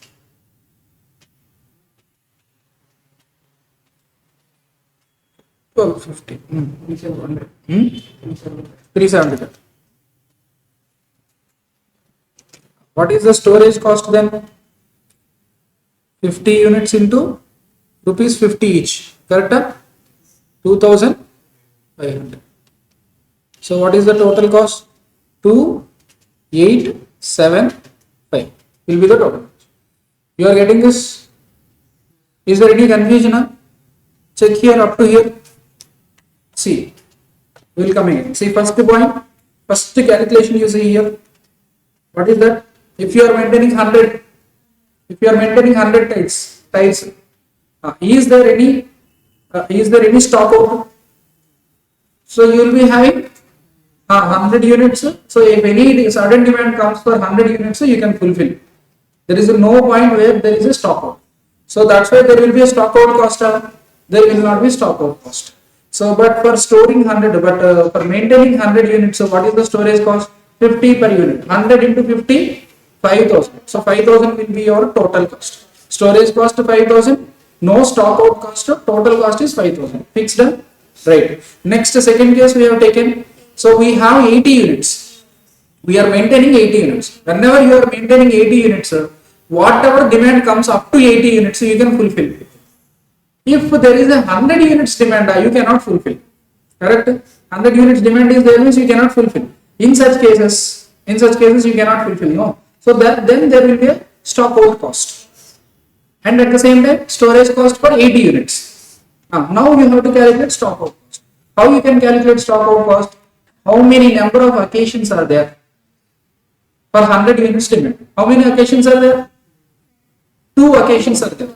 2 times 100 units demand is there. So that means there is a probability of 2%.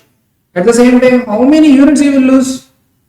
20 units. You cannot fulfill 20 units. You have anyway you have 80. So that's why whatever the demand comes, 80 units you can fulfill. Remaining 20 units is stock. So 20 into, for each unit you are losing 150, which is equals to 3000. But there is a chance of 2% only for happening this event, for happening this stock. So that's why 3000 into 2%, which is coming around 60 rupees. Plus storage cost of 80 units. What is that? 80 into 50, which is 4000 rupees. Which is 4000 rupees. Okay, 4000 plus 60, 4060 is your total cost. In the first, 80 units case. Next case is 50 units if you are maintaining. Then what will happen? You can fulfill the demand up to 50 units. Whatever the demand over and above 50 units, you cannot fulfill. Okay, so that means if you are having 100 units demand, you cannot fulfill 50 units. Stock out will be 50 units. What is the stock out cost for 50 units? How you can calculate? 50 into 150, and what is the probability for occurrence of the event or occurrence of the demand? 2%. 100 unit demand will come now only 2 times. Twice in 100 times. Okay, so that's why 50 into 150 into 2%, you are having 375. At the same time, if you are maintaining 50, there may be a chance that you are having 80 units demand. In such cases, you can fulfill up to 50. That's why the stock out will be 30 units. For 30 units, what you will lose? What will be the stock out cost? 30 into 150 into probability of happening 80 units demand will be 5% into 5%. So summation of both of this. This is 370. Again, if you want to maintain 50 units, what is the storage cost? 250 into 50, 2500 will be storage cost. Total cost is 2875. You understand? Now comes 20 units.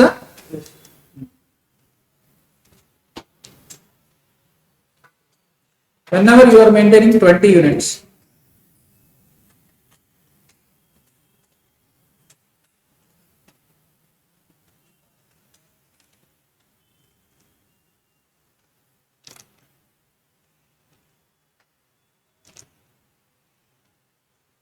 whenever you are maintaining 20 units, if 100 units demand is coming now, what will be your shortage? 80 units. 100 units demand means 80 units will be shortage. What is the probability of that event? 2 times. 2 times 100 units demand.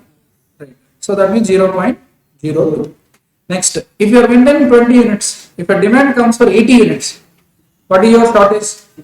60 units will be your shortage. How many times it can happen? 5 times it can happen. So what is the probability? 0.05. Is this okay? If you are maintaining 20, if you are maintaining 20, if 50 units demand is coming now, then you will be shortage of 30 units. Demand 50 units means shortage 30 units. In such cases, 10 times it happened like that. 10 times it happened like that. So in such case, what will happen? So what will be the expectation? Expected 0.1. Okay. So now you can take out the 10 by 100, which is 0.1. Now you can calculate what is this stock out cost. Now how you can calculate? 80 into 150 into 0.02 plus 60 into 150 into 0.05 plus 30 into 150 into 0.1.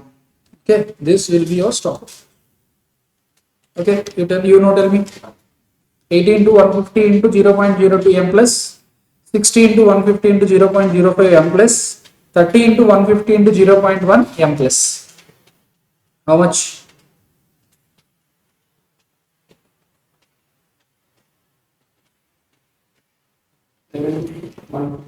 11,000, 1100, 1140 you are getting a 1140. What is the storage cost when you are maintaining 20 units? What is the storage cost? 20 into 50, which is 1000. Total cost will be 2140 rupees will be your total cost. Is this okay? Right. Now, when you are maintaining 10 units,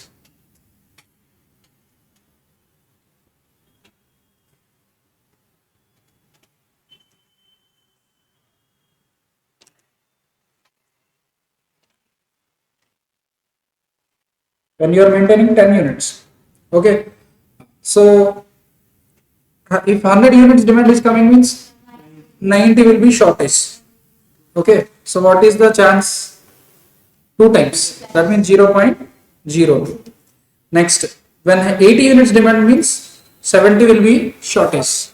So what is the chance? 5 times for 80 demand. 0.05. Next, when 50 units demand is there, shortage will be 40 units. So how many times? 10 times. That means 0.1. So if 20 units demand is coming means how many times? 20 units demand is coming means what is the shortage? 10 units. How many times? 20 times, sir? 20 times. What is the probability? 0.2. 0.2. So now you calculate 90 into 150 into 0.02 plus 70 into 150 into 0.05. Next 40 into 150 into 0.1. Next 10 into 20 into 10 into 150 into 0.2. So what is the amount?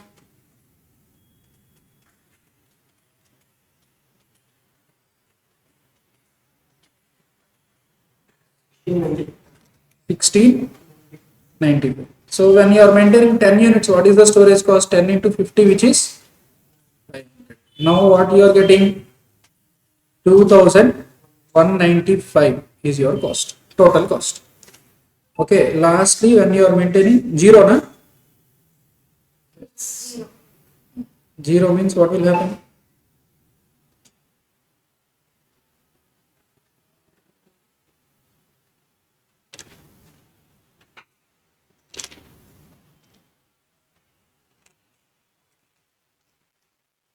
When you are maintaining 0, so 100 units, 80 units shortage. How much?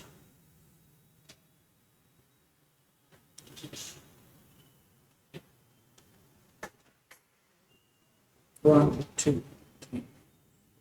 Out of this, you can make a decision. What is the lowest cost? What is the lowest cost? Total cost you have to see. 2140. See here, same we are getting a 2140 we are getting. Even you can calculate for 0 also, but already what do you call it, cost started rising, correct? So 5000, 4000, 2875, 2140, 2875 we got a, okay. For 20 units we got 2140. For 10 units how many, how much we got? 2195. That means it started rising. Okay, for 0 units also you can calculate how much. 10, 100, 80, 50, 20, 10. Okay, what are the chances? 2, 5, 10, 20, correct? Okay, for 10 what is the probability? 33, 30, 30. Okay, so 0.02, 0.05, 0.1, 0.2, 0.3. 33 times we have fulfilled the order. That means there is no stock out there. Okay, right. So here what will be the cost? 100 into 150 into 0.02 plus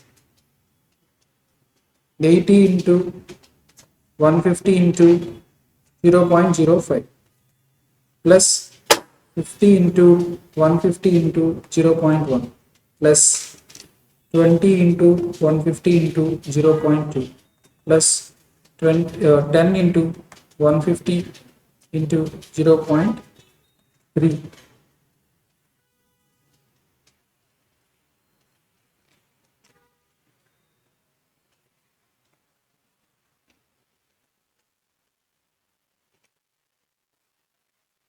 2700 yearly.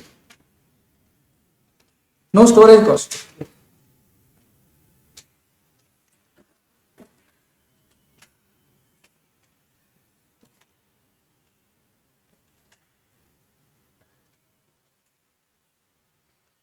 Okay, so that means what will be the optimum level to be maintained? Safety level 20 units. If you are maintaining 20 units, there may be chances of 100 units order, 80 units order, 50 units order.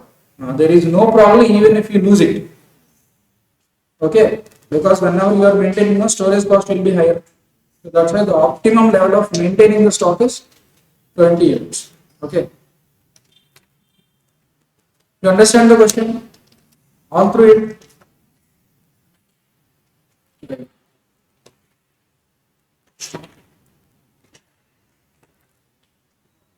So optimum safest stock level is 20 units. So at safety stock level of 20 units, total cost is least, that is 2140.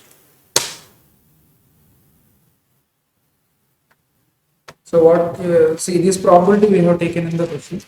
And explanation what they are telling. Stock out means the demand of any item that could not be fulfilled because of insufficient stock level.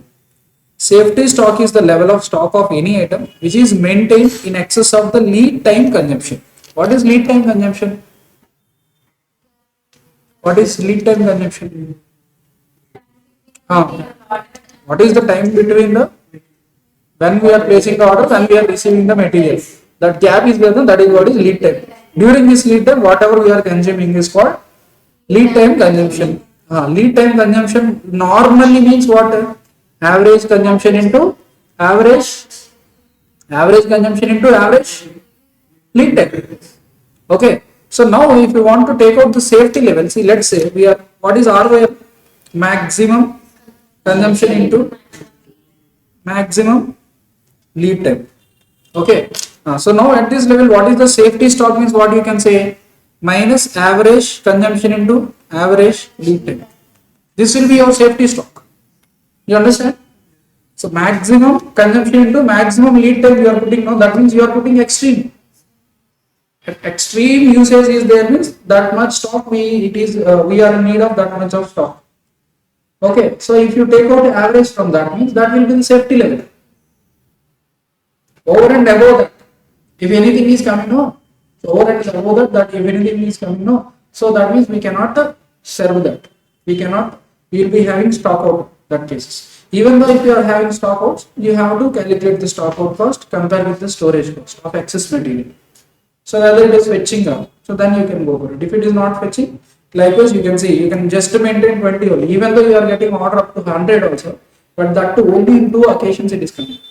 There is a lesser chance. Even 80 also you are getting 5 times. So if you see this, so 100 2 times only, 80 5 times, 50 10 times, 20 20 times on an average, 20 10 30. Okay, so this is there. That means we have the more business at this area only. If you maintain 20 units only, so you will be having more business. Man, see, this is extreme condition. That too very sometimes only it will happen.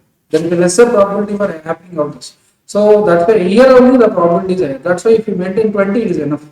So even in these cases, whenever you have demand for 100, 80 and 50, you can lose. There is a lesser chance for such demand. So that's why you just maintain 20. That is safety stock. What is safety stock? Safety stock means in the lead time. So whatever the stock is necessary, no. So over and above the average consumption. Over and above the average consumption, what is the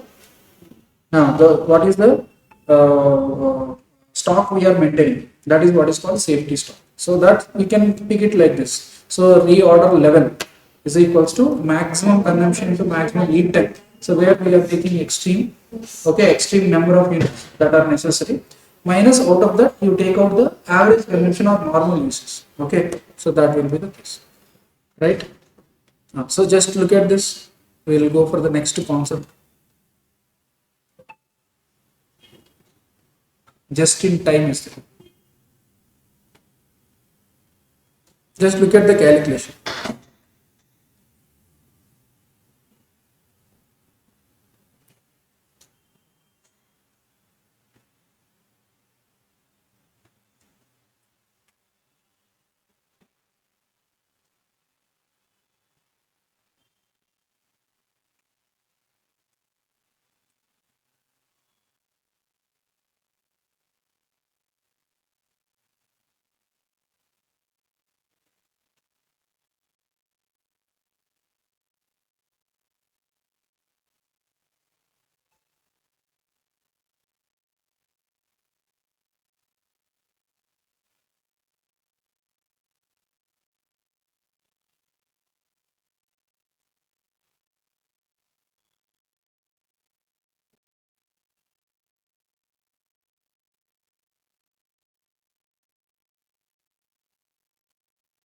You understand this discussion? Huh? You understand this discussion regarding the safety stock level and all and impact also. Okay. So in this question we have calculated stock out cost.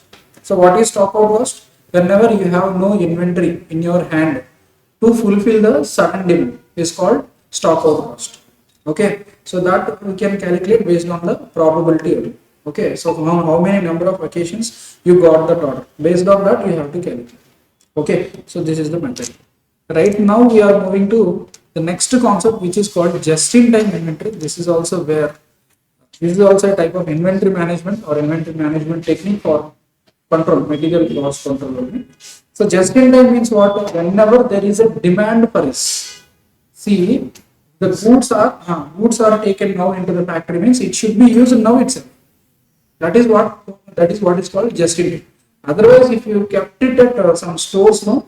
So there is a chance for damage, there is a chance for destruction, there is a chance for obsolescence along with storage cost. So that's why just in time is a technique to maintain the inventory. So let's say if you take the example of a car manufacturer, Toyota car is there. So Toyota car manufacturer is there, plant is bigger in size. Along with that, after the finished product, that means when the car is ready, okay, ready to send to the stores or showrooms or whatever to the distributors. Okay, so you will be seeing a bigger parking area like stock area, stock point you can say. So that will be having no roof only. New cars it will be, but it will be exposed to sun and rain. Okay, so that means so they don't have spaces. So even if they have to have the spaces also, okay, so it will cost them more. Okay, so that's why what they will do. So they will be ordering the inventory on just in time basis. See, so there is a number of finished goods in the stock point.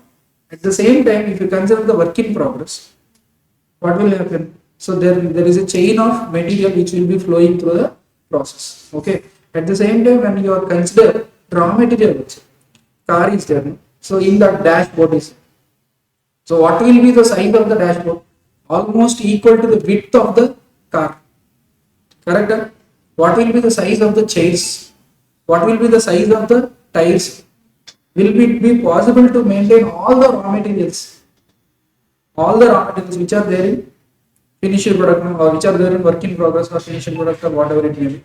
So it is practically impossible for such businesses to maintain all the stock at once. Okay, whatever is it. So that's why they will be having a process of ordering the inventory on just in time basis. Okay, so based on the size, based on the volume, based on the cost, and at the same time, if they are not used properly, or if if they are having lesser number of production also, it will go waste. So that's why they will go for just in time. So just in time means what? There will not be any lead time. So whenever there is a production, then only they will order. Immediately they will receive. Immediately they will send it to the production. That is what is concept of the just in time. So here just in time is a system of inventory. It could be seen in car manufacturing units. Okay. So but suppliers should be very much ready. So obviously whenever this size of business is there, no, suppliers will be scared. They will be very much alert, cautious. So if if they are not having this just in time support, no, so they will remove the supplier. They will change the vendor only. They will get the supply from others. So that's why they will be alert. So always. So that's why just in time is a system of inventory management with an approach to have zero inventories in the stores. Zero inventories in the stores. That means there will not be any storage cost. This is what the approach is. So according to this approach, material should only be purchased when it is actually required for production. It will not be stored. Okay. So just in time is based on two principles. One is produce the goods when it is required. One, produce the goods when it is required. So the products should be delivered to the customers at the time only when they want. Okay. So this is the principle on which just in time will be running. So it is also known as demand pull or pull through system of production. In this system of production process actually starts after the order for the product is received. So whenever you have order, then only you will produce. Otherwise, if you don't have order to keep it in the finished product, you will produce and keep it as a finished product, and you will wait for the order, which it will not happen like that. Okay, it is not that keeping a store and then waiting for the customer. Whenever you have the customer, then only you will have the production. Otherwise, you don't produce. Okay, that is what is the concept of just. So whenever you are producing, then only you will bring the material. Okay, so that means you will not wait for the customer to come and purchase. So whenever you have order on order basis, it will be ready. It will be made ready. Okay, so that's it. So even in car industry, that will only happen generally. Okay, when so they will release one model of a car. It will be sent to the showrooms and all over India. It will be distributed. Okay, so people will come. Who will be having interest will come. So that means they will be having some lead. So this will be the price of the car. If this is going to come within 3 months or 4 months or 6 months, car is there. No? Car used to have a maximum lead time of 1.5 year or 1 year. Waiting time is there. Okay, Scorpio also like that only. If you order now, it will come then. Okay, that time of lead time is there. For what? For whom? Customer, not for the business. For the customer, that type of lead time is there. So that means based on the booking, when the customer is ready to take, then only they will produce. So that is the concept of just in time. Okay, so it is also so based on the demand, production process starts and the requirement for the raw materials is sent to the purchase department for purchase. This can be understood with the help of the following diagram. Simple process, demand for the final product. That means from the customer. That means customer order. Okay, customer order or purchase order from our customer. purchase order to us from our customer. Okay, then the production starts to process the demand for the product. Then there will be a material requirement sent to the purchase department by the production manager.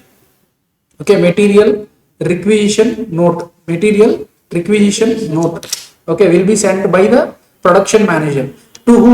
Purchase department. Purchase department will place the orders to the supplier. Place the order, which is nothing but giving purchase order. For this, there is a process we have seen, tendering process and all. Consider where to purchase, whom to purchase, at what price it shall be purchased. That we have seen. Next, the supplier sends the material for the production. Okay, this is the process for just-in-time. So you got this, no? Inventory management, just-in-time inventory management. Next, we have inventory control on the basis of relative classification. So we will classify the goods, okay, which we are using in the production. We will classify. So how we will classify? Yesterday I told you 80-20 rule. 80-20 rule. 80-20 rule means generally see 80% of the cost, 80% of the cost will be made on 20% of the material. 20% of the material. You understand this point? See, let's say population of India is there. Population of India is there. Wealth of India is there. Wealth of India is there. Only 5% of the population is holding 90% of the wealth. Understand this point? So whatever the wealth is there in the country, that is being holded by 5% of the population. Okay, there are very few people who is holding 90% of the wealth. Remaining 90% are there, no? They are having 10% of wealth. They are carrying 10% of wealth. You understand this point? Okay, this is what is called 80-20 rule. That means 80% of the expenditure will be made on 20% of the material. That means high cost material will be there. Let's say car is there. So car body is there. Car interior is there. Car engine is there. How much? What will be the highest cost? Engine cost will be highest cost. If it is an electric vehicle, what will be the highest cost? Battery will be the highest cost. That means 80% of the expenditure will be on 20% of the amount of material. So that is what is called ABC analysis. So based on the unit size, I mean how much we are consuming, at the same time based on the value of the product, based on the consumption, we will categorize the material.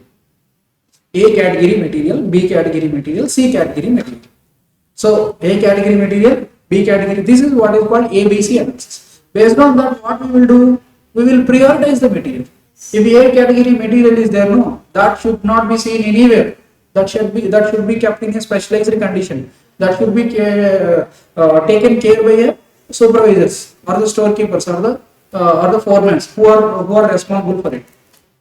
See, if you go to some workshop, you can see the needles, you can see the grease, you can see the waste cloths wherever you find. So whenever there is a engine, whenever there is a copper, okay, whenever there is a valuable material, you cannot see anywhere. Okay, it will be kept separately. That means ABC analysis. Whatever the least preference, least cost in terms of value, okay, are there? No, that will be neglected obviously. What is having higher value, that will be taken care. So that is what is called ABC analysis. So material has to be classified, okay, based on the categories. So how the categories will be decided? Okay, in 3 classifications we have to make: A category, B category, C category. So on the basis of value and frequency of the inventory, usage of the inventory. So you will decide which is A category or B category or C category. Okay, so this is what is called ABC analysis. Next we have fast, slow and non-moving. Fast, slow and non-moving. Fast, slow and non-moving means what? So what material is being used repetitively? Every time, whenever you are putting it in the store, it will be went to production immediately. That means that cycle is more for one particular item. It is somewhat lesser for other. Now sometimes there will be some material which will not be used at all because it may be obsoleted. maybe obsolete, it will be used less, it is not used, it is not being used in the production. Okay, so that is type of non-moving. So it is fast, slow, non-moving. Likewise, next vital, essential, desirable. Vital, essential, desirable. Vital, essential, desirable means without this production won't happen. It is vital. So that, see, not in terms of money, in terms of inventory. So if it is there, it could move. Production process could run. If it is not there, we cannot start the production. So like that. Essential are there, desirable are there. Essential are there, desirable are there. So essential means what? It would make your work convenient. It would make your work convenient. Desirable means what? It is just like luxury. Okay, let's say car is there. Whenever you want to drive a car, okay. So first of all, sunroof is there. Ventilated seats are there. Sunroof means or moonroof means what? That is obviously when we, in order to enjoy the nature and all, so that should be there. So in order to be cool, more cooler, you want ventilated seats. Ventilated seats, you know, no? Okay, ventilated seats. Okay, so that is what? Desirable. AC is essential. Essential. Tiles, vital. Without that, you cannot move. The very purpose of the car will defeat without tiles. So that is what is vital, essential, and desirable. Okay. So vital means what? Without that, it is very crucial. Without that, production process only will not run. Essential means what? It will make the production process smoother, convenient. Desirable means what? Even if it is not there also, it will work. High, medium, low. Based on the price of the inventory, not based on the usage, just based on the price. High value material, medium value material, low value material. This is the classification. Based on the classification of the material, we will make a control. So 80% of the expenditure is made on batteries. So that's why management, top level management has to look into that expenditure. In fact, based on the number of batteries, we can control number of production. Number of units of production. So that's why you have to take more care on those type of materials. Okay, which is having 80%, 70%, 60% of the expenditure. So that is what is this classification of inventory in order to control. So based on the relative classification, in order to control, we have ABC analysis, we have fast, slow and non-moving, vital, essential and desirable, high, medium and low. This is the classification. In this, we will just see ABC analysis and then go up. Okay. We will just see ABC analysis and then go up. Or else we'll stop here. We will see ABC analysis and then we will. Right. See here ABC analysis. This system exercises discriminating control over different items of inventory. Discriminating control means what? We will classify the inventory. We will classify. We will discriminate. Anyway, so this is less important. This is important. This is very much important. Very much crucial. Okay, we will classify. We will discriminate between the inventory on the basis of investment involved. How much we are spending on it. Usually the items are classified into three categories according to the relative importance, namely their value and the frequency of replenishment. That means how many times we are replacing it, how fast it is moving, how fast it is consuming during a period. So based on their value, based on their consumption, what we will do? We will classify the materials. Okay. So into A category, into B category, into C category. So generally in A category, which is having high prices, heavy requirement. High prices, heavy requirement. Both shall be considered, not just the prices. Not just the prices. Based on the usage also, it has to be categorized. Okay. Now B category means moderate. Moderate. Okay. And C category means they are less important and items does not require much investment in it. Maybe 10% of the total inventory value and nearly 70% of the total items. Okay. In terms of volume, it is more. In terms of material, it is the value of the material it is less. So this category of the items, see 8 category, this category of items consists of only a small percentage, about 10% of the total items. Percentage will be 10% handled by the stores but require heavy investment about 70%. So 10% of the materials, okay, requires 70% of the cost. 10% of the material, 70% of the cost. Those are A category materials of inventory value because of their high price or heavy requirement or both. Items under this category can be controlled effectively by using a regular system which ensures neither overstocking nor shortage of materials for production, which is nothing but ROQ, EOQ and all. Okay, such a system plans its total material requirements by making budgets. The stock of the materials are controlled by fixing certain levels like maximum level, minimum level, and reorder level. Is this okay? A category. Next, B category. So this category of items is relatively less important. Okay, they may be 20% of the total items of the material. 20% of the total items of the material. Okay, the percentage of the investment required is about 20 to 30%. It is not fixed. See, this is approximate given. This is not fixed. 70% means it could be 60%. It could be 50 to 60%. Likewise, A category. And B also like that. 20 to 30. It can go up to 40. So B category. Right. So the percentage of the investment required is about 20% of the total investment in inventory. So in cases of these items, as the sum involved is moderate, the same degree of control is applied in A category of items is not warranted because the value is lesser. So the order for the items belonging to this category may be placed after reviewing the situation periodically. Okay. Next C category, this category of items does not require much investment. It may be about 10% of the total inventory value. In terms of volume, it will be higher. In terms of value, it is just 10%. But they are nearly about 70% of the total items handled by the store. Okay. So for these category of items, there is no need for exercising the constant control. Orders for these items in this group may be placed either after 6 months. That means we can keep in the store. Okay, once in a year after ascertaining the consumption requirements. In this regard, objectives to the economies on ordering cost and handling cost is also to be taken. See here, in the first case, 10% is the volume. Okay, what is the cost? 70%, 70% cost. Next case, 20% is the volume. 20% is the cost. Third case, 10%. See, volume is 70%. Cost is 10%. So this is A category, this is B category, this is C category. This is cost, this is volume. Okay, so this is what is called ABC analysis. So based on this, we have to take care of this material. We have to plan the what we call ROQ, maximum level, minimum level. So that means C category material which is having just 10% of the cost now. So that's why we can keep more number of materials. Even if they damaged also, we can bear that cost.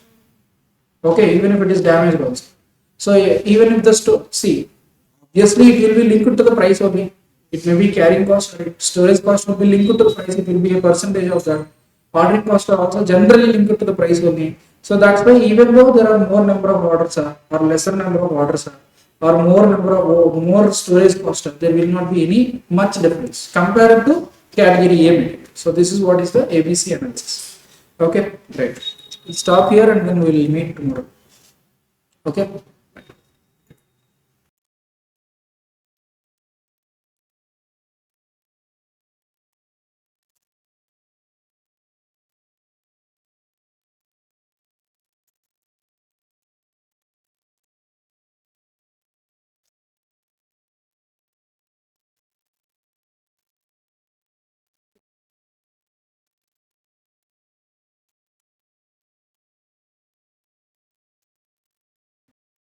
Good morning. Right. Where we are, what we are discussing? ABC question we have to do. Okay. Illustration 8. Illustration 8.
So actually we are discussing just-in-time inventory and ABC analysis we are discussing, right?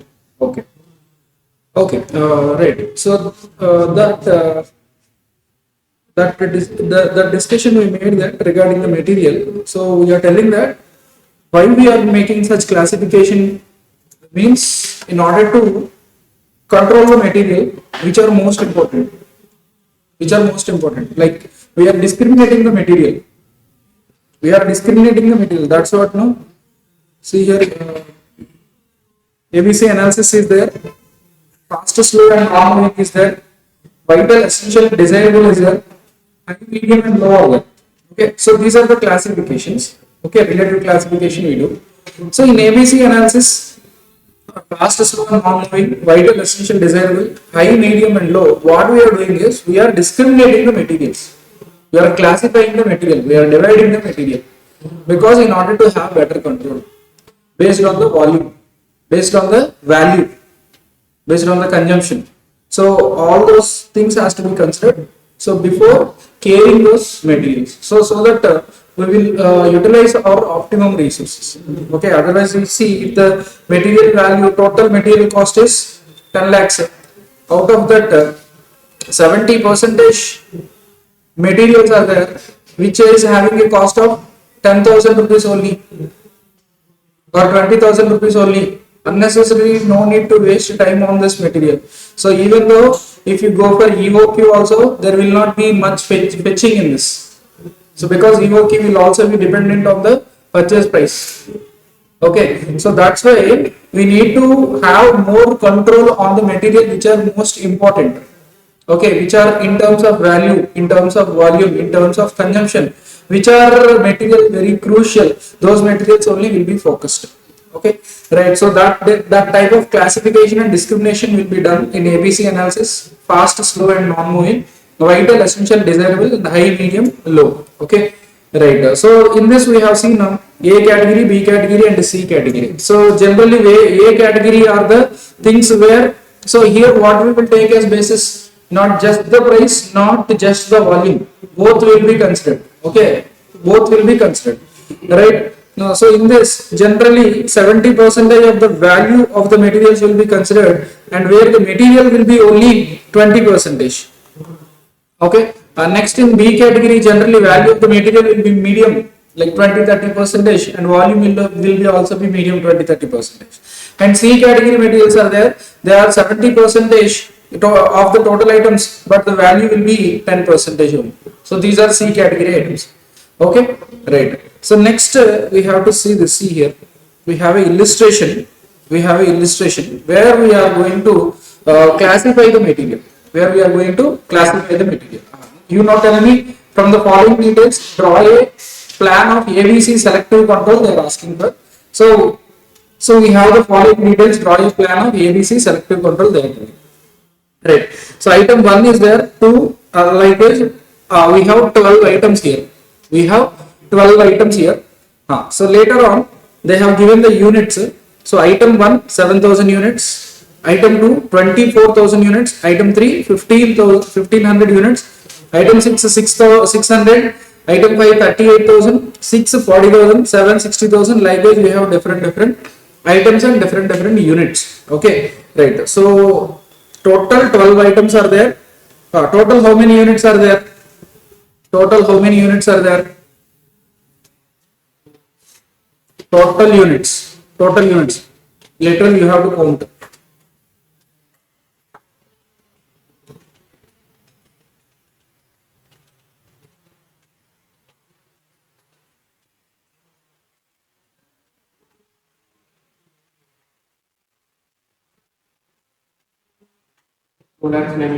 Two lakh 19,000 units are there.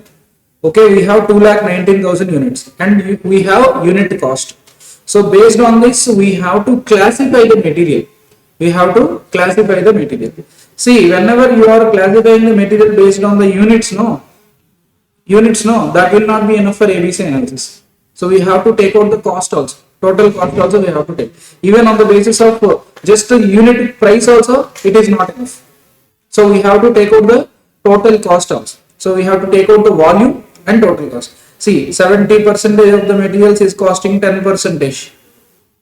20% of the materials costing 70%. That means what has to be considered here? Volume has to be considered, cost has to be considered. Both has to be considered, right? So in this, how we will arrive at that ABC analysis, right? So now we are going to classify the material. So classification. This is illustration. 8. Okay. So classification of materials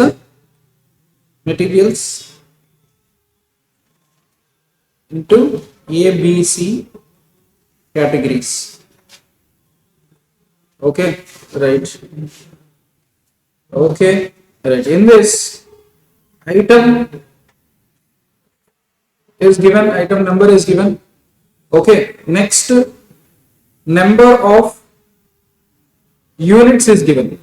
Number of units is given. Okay, number of units is given. Next, total unit cost is given. Unit cost is given. See here, number of units is given now. So we have to arrive at the percentage of units. Percentage of total units. Okay, but percentage of particular category to the total units we have to take. Next, unit cost is given. Unit cost is given, so that you will take out total cost of the item or value of the item you can get. That is number of units into cost per unit. Okay, then you can take the percentage of each item on the total cost. Got it? So what are the columns? Item number, next number of units, it is already given. Now percentage of number of items, so number of units of each item to the total number of units. Okay, next unit cost. Next, cost of the item, that is nothing but value of the item, that is number of units into cost per unit. So that later on you have to take out the percentage. Is it clear? Right. So item number 1. How many number of units? 7,000 units. So what is the total number of units? 2,19,000. So 7,000 by 2,19,000. 7,000 by 2,19,000 into 100 is equals to, what is the percentage? 3.19%. Now unit cost is also given. What is the unit cost? 5 rupees or 5 rupees. So what is the total cost of the item 1? 7 into 5, 35,000 rupees. Okay, 1. Next item 2. Number of units? 24,000 units are there with you. 24,000 units are there. Right. So percentage of item 2 is 24,000 divided by 2,19,000 into 100, which is equals to 10.96%. Okay, what is the unit cost here? 3 rupees is the unit cost. Then what is the cost? 72,000 total cost. Now item number 3 is how many units? 1,500 units. So the percentage is 1,500 by 2,19,000, which is equals to 1. How much? 68%. What is the unit cost? Unit cost 10 rupees. So 15,000 is the total cost of the item 4. Next item 3. Item 4 is how many units?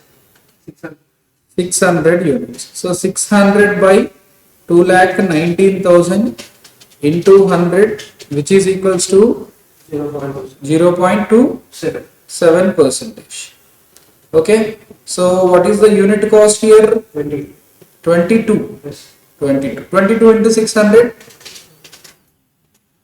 13. 13,200. 13,200. Okay. Next, item number 5. How many units? 38. 38,000 units are there.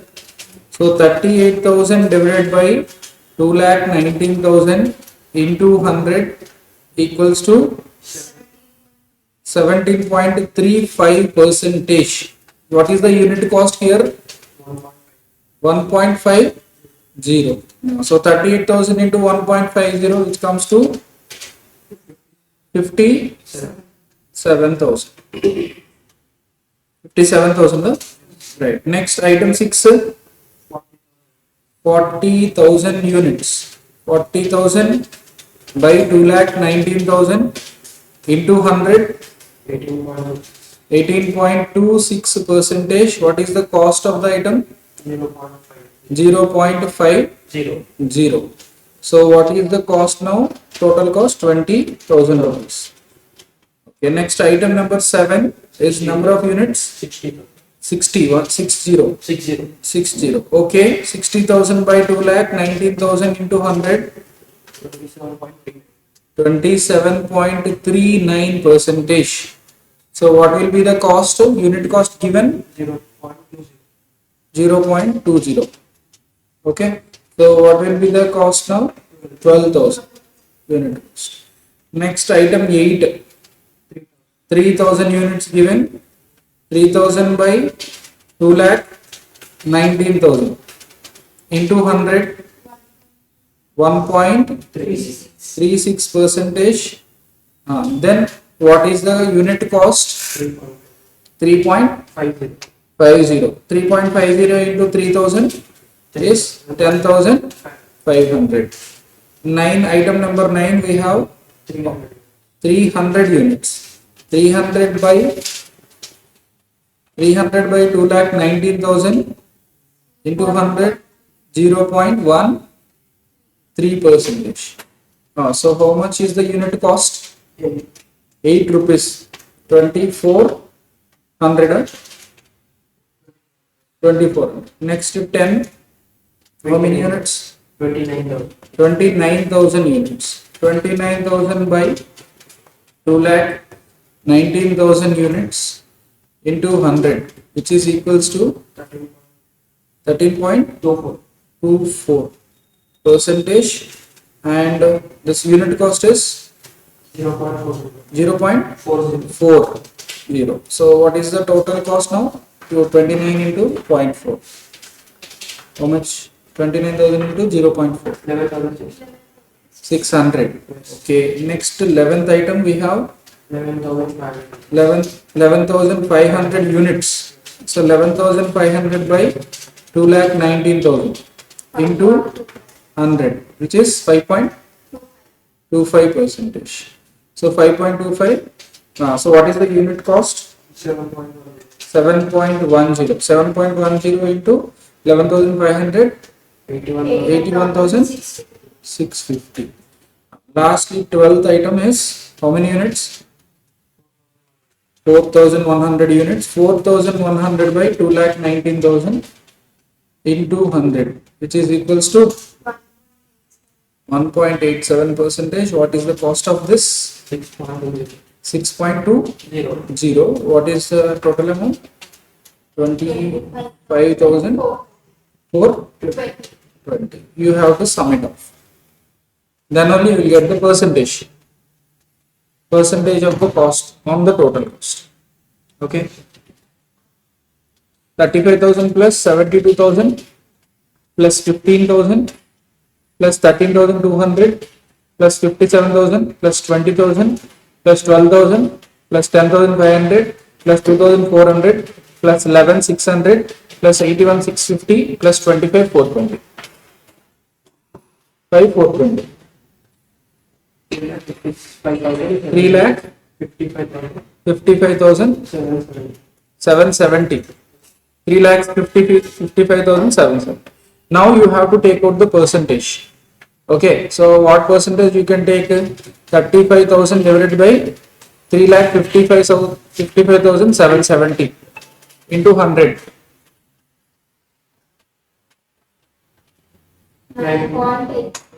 9.8. 9.83 percentage. Next, 72 by 3,55,000 into 770.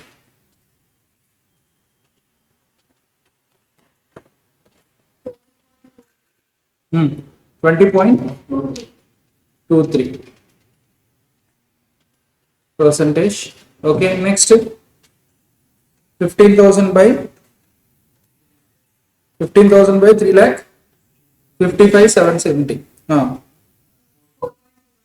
4.21 percentage. Okay, 13,200 by 3 lakh 55,770. 3.71 percentage. Okay, next 57,000. 57,000 by 3,55,770. What is it? 16.02. Okay, percentage. Next 20 by 3,55,770. 5.62 percentage. Next 12 by 3,55,770. 3.37 percentage. 10,500 by that 3,55,770. 2.95 percentage. Next 2,400 by 355,770. 0.067. 0.67 percentage. 11,600 by 355,770.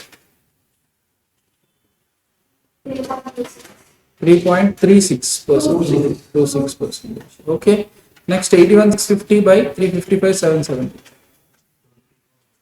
22.95. Okay. And 25,420 by 355,770 percentage. 7.1. To cross check all the summation of the percentage should be 100. Here also 100. Correct? Right. So based on this we have to give the ranking. Based on this we have to give the ranking. Okay.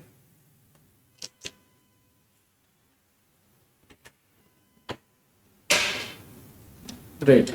So now tell me, based on this you have to give the ranking. What is the rank 1? What is the rank 1?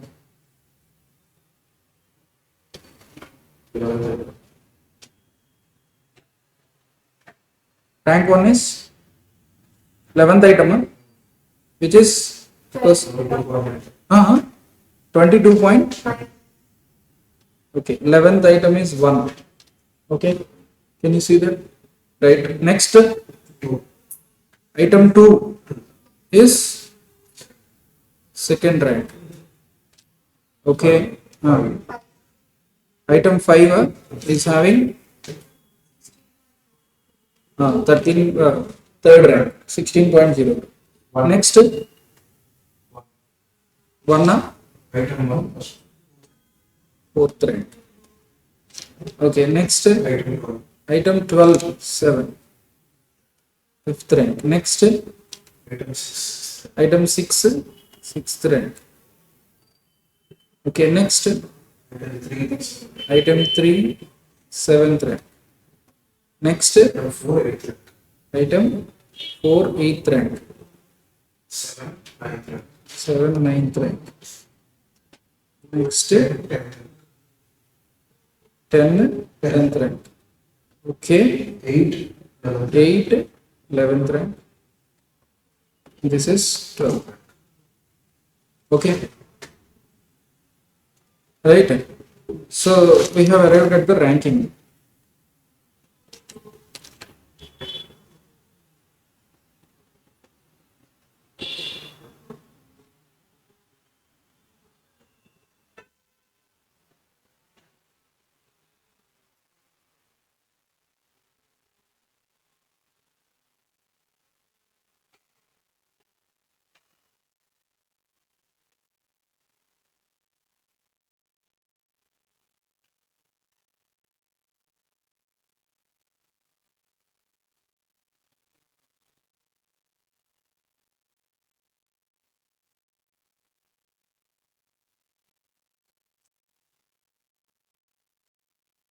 Everything got disturbed.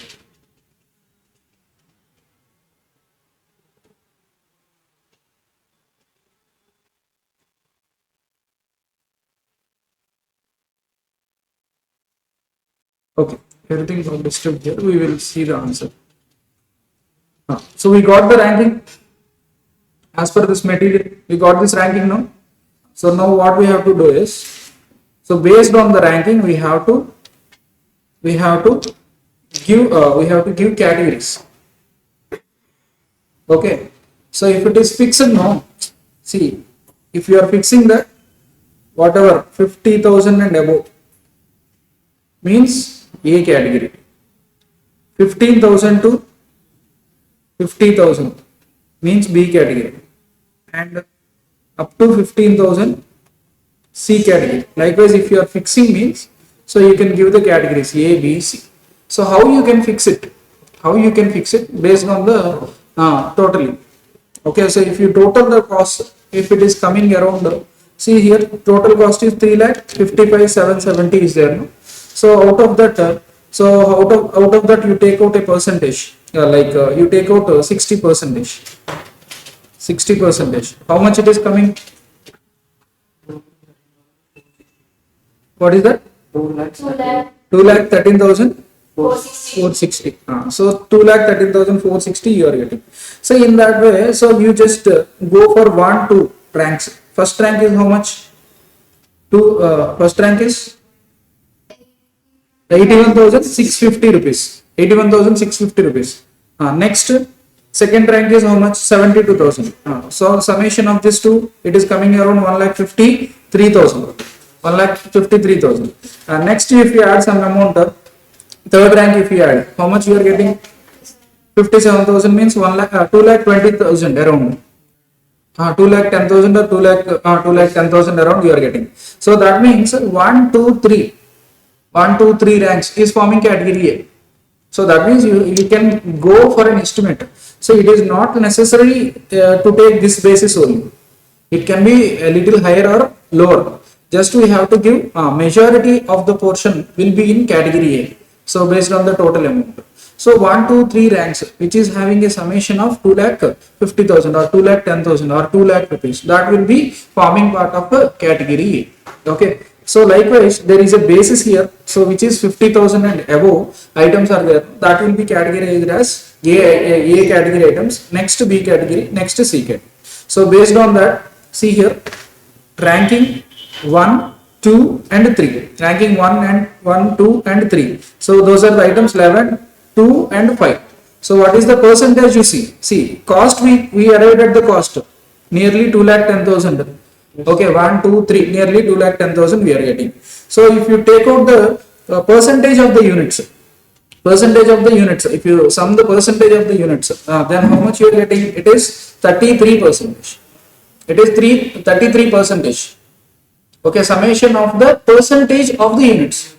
Summation of the percentage of the units, we are getting 33%. So that means category A is 33% of the units in volume, 60% of the cost. 60% of the cost will be category A. Later on, so you go for next 2, 3 rankings. You go for next 2, 3 rankings. We have already made a criteria 15,000 to 50,000. So what is the items you see here? Item number 3, 15,000. Okay. Next item number 6, 20,000 is there. So this you can pick up. Next, over and above 15,000, 25,000, 420, which is item number 12 you have. Item number 12 you have. So all this summed up to how much? Ranking 4, 5, 6, 7 taken for item number 1, 12, 6, 3. Okay, item number. So this 35,000 is also there, item number 1. So all these are taken. Sum of this is 24%. So 24% of the units. Okay, coming for how much is the amount? 95,420 is the amount. Okay, so which is 95,420 by 3,55,770, which is coming around 26%, 6.8%. Okay, 26.8%. That means category B is how much? Category B is 20, that how much? 24 percentage. 24 percentage. 24 percentage. And what is this value? Value is 26 percentage. This is category B. Okay. And next, what is happening? Next, remaining means below 15,000. What are those? This is the fourth one. Okay, 13,200. And seventh one, eighth one, ninth one. Okay, ninth one and 10th one. So all these are coming for category C. Okay, so in this category C,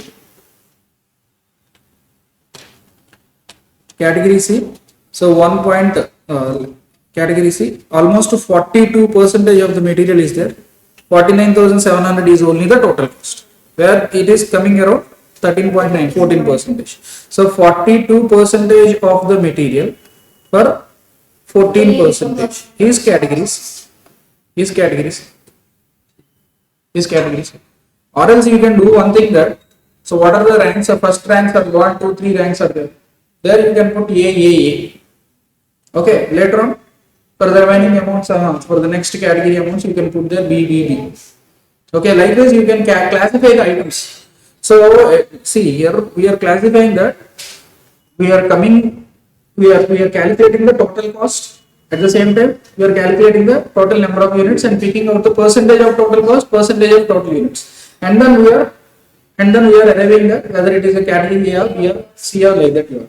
So otherwise you can go in this way, like you have already given ranks 1, 2, 3 ranks, so you can put it as A category, and next ranks will be there, no? That you can put as B category, and last ranks will be C category. So what are the advantages of ABC analysis? So there will be continuity in production. Okay, so it ensures that without there being any danger of interruption of the production for want of the material stores, minimum investment will be made in the inventories of the stocks of the material or stocks to be carried. So continuity in the production and minimum investment in the material, thereby reducing the working capital needs, lowering the cost. Okay, the cost of placing the orders, receiving the goods and maintaining the stocks is minimized. So only EOQ will be adopted for A category and B category. EOQ will not be adopted for C category, thereby reducing the ordering cost. At the same time, so even if you order in bulk also, there is no problem for C category material because it is lesser in value terms. Okay, so especially if the system is coupled with determination of proper economic order quantities, less attention is required. Management time is saved since the attention need to be paid only to some of the items rather than all the items, as would be the case if the ABC system was not in operation. So less attention required means what? So C category items are there, no, that needs no managerial time. Okay, so it will be handled by the supervisors or lower category or operation level staff only. So no need for manager to take care of C category materials. So only if you look after A and B, it is enough. So likewise, classification will make the work easy. So systematic working with the introduction of ABC system, much of the work connected with purchase can be systemized on a routine basis, be handled by subordinate staff. Okay, so routine works will be handed over by subordinate staff. So it will give the manager more space, right? Yeah. So now here we have a question here. Illustration 9. A factory uses 4,000 varieties. 4,000 varieties of inventory. Factory uses 4,000 varieties of inventory. In terms of inventory holding, inventory uses. Okay, the following information is compiled here. Inventory holding and inventory uses. So how much percentage of the material we are keeping in store? Okay, so how much amount of the material we are keeping in store and how much amount of the material we are using. At the same time, number of items or number of varieties of the inventory are there. Okay, so based on that, they have made a classification here. So number of varieties of inventory is 3875. So totally it is 4,000. Out of that 3875, that means majority of the portion. It would be coming around 96% of the portion. So which is having a inventory holding average value is 20%. 20 percentage of the inventory holding average value, and at the same time percentage of the inventory usage in end production is 5%. Percentage of the usage is 5%. You see here, so this will comes in which category? C category. This will comes in which category? C category. So minimum usage, okay, number of varieties are in bulk, okay. At the same time, if you see the percentage of holding also, so it is less. So that's why it is C category. Next, 110 units or 110 varieties of inventories are there with us. So it is coming around 2.75 percentage. Percentage of inventory holding is 30%. Usage is 10%. So this we can classify as B category. And lastly, 15, just 15 are there. When you see the usage 85% and the holding value is also 50%. So this can be categorized as A category. Okay, see here. So classification of items of inventory as per ABC analysis. So 15 number of varieties of inventory should be classified as A category items because of the following reasons. So 3 points are there, no? It constitutes 0.375% of the total number of varieties. That means it is the least percentage. First thing. Okay, in terms of volume, it shall be the least percentage number. Okay, next 50% of the total use value of inventory holding. So value of the inventory holding is 50%, which is the highest percentage for any category. So which is maximum according to the given table. Next, highest in consumption also. 85% of the inventory usage is being made in the finishing product. So that's why it is category A. Next, what are the reasons for the second B category? It constitutes 2.75%, which is medium range in the given classification, and of the total number of varieties of items holded by the stores, handled by the stores. Requires moderate investment of about 30%. 30% investment is necessary. That means holding cost for holding the inventory. Okay. Next, consumption is 10%. Consumption is 10% of the inventory. Next, 3875 numbers of varieties is which is 96% in volume. But when it comes to the inventory holding average value is 20% and minimum consumption is 5%. Okay. So with all this, it is a categories. It is categories. So this is what ABC analysis is. So how we will do? So if there is a question coming from ABC analysis means, so this should be the question like this. This is the question. This is only the this thing. Last question is there, the illustration. 8 is there, no? So this is the question where we have to calculate what. See, we have to do ranking and we have to do classification based on the ranking. So that is the ultimate thing. So for doing that, what we have to do? What should be the working? So firstly, we have to take the item. In the next column, you have to take number of units. It is already given. So then you have to take out the percentage of number of units to the total number of units. So what percentage? What percentage the item is carrying? Okay, that is the thing. Next, unit cost we have to take. Then you have to arrive at the total cost. So unit cost into number of units. Then you will arrive at the total cost. Based on the total cost, you will arrive at the percentage. Based on the total cost, you will arrive at the percentage. Based on the percentage, you can give ranking. Okay, so not necessarily the percentage. So you can directly go for ranking with this total cost. Okay, with this total cost, you can directly go for ranking. So whenever we have gone for ranking, then you have to see. So we already know that. So category A means what? 70% of the value should be there. That means total cost. Where the total cost is matching around 70% or 60 at least 60%. Up to that ranks are there. No, those are A category. Next B category, you know what is that? 20%. So 20% value. So if 20% value is there. Okay, 20% value. So up to what level 20% value is coming? Up to that ranks, it will be B category. So remaining 10% is C category. So likewise we can classify, and even we can tell that even though one or two items are classified in A category, and one or two items are classified in B category, or one or two items classified in C category, there is no hard and strict rule for that. So it is an average. So it is an average. It is an estimate. That's all. So it can be like it is not a strict and hard rule to fix a category, B category, and C category. So the percentage should be maintained like 60 to 70% around. Okay, for B category it should be maintained 20 to 30%, and C category it should be 10 to 10 to 12 like that. It should be maintained. So that is what ABC analysis. Next, we have already discussed this fast moving, slow moving and non-moving inventory. Fast moving, slow moving and non-moving inventory. That means what? In store there are various varieties of material. In the store there are various varieties of material. Out of that material which is there in the store, which material is using more? Which material usage is more? For which there is a material requisition from the production department. For which material there is a material requisition, frequent material requisition, okay, from the production department. That is what is called fast moving.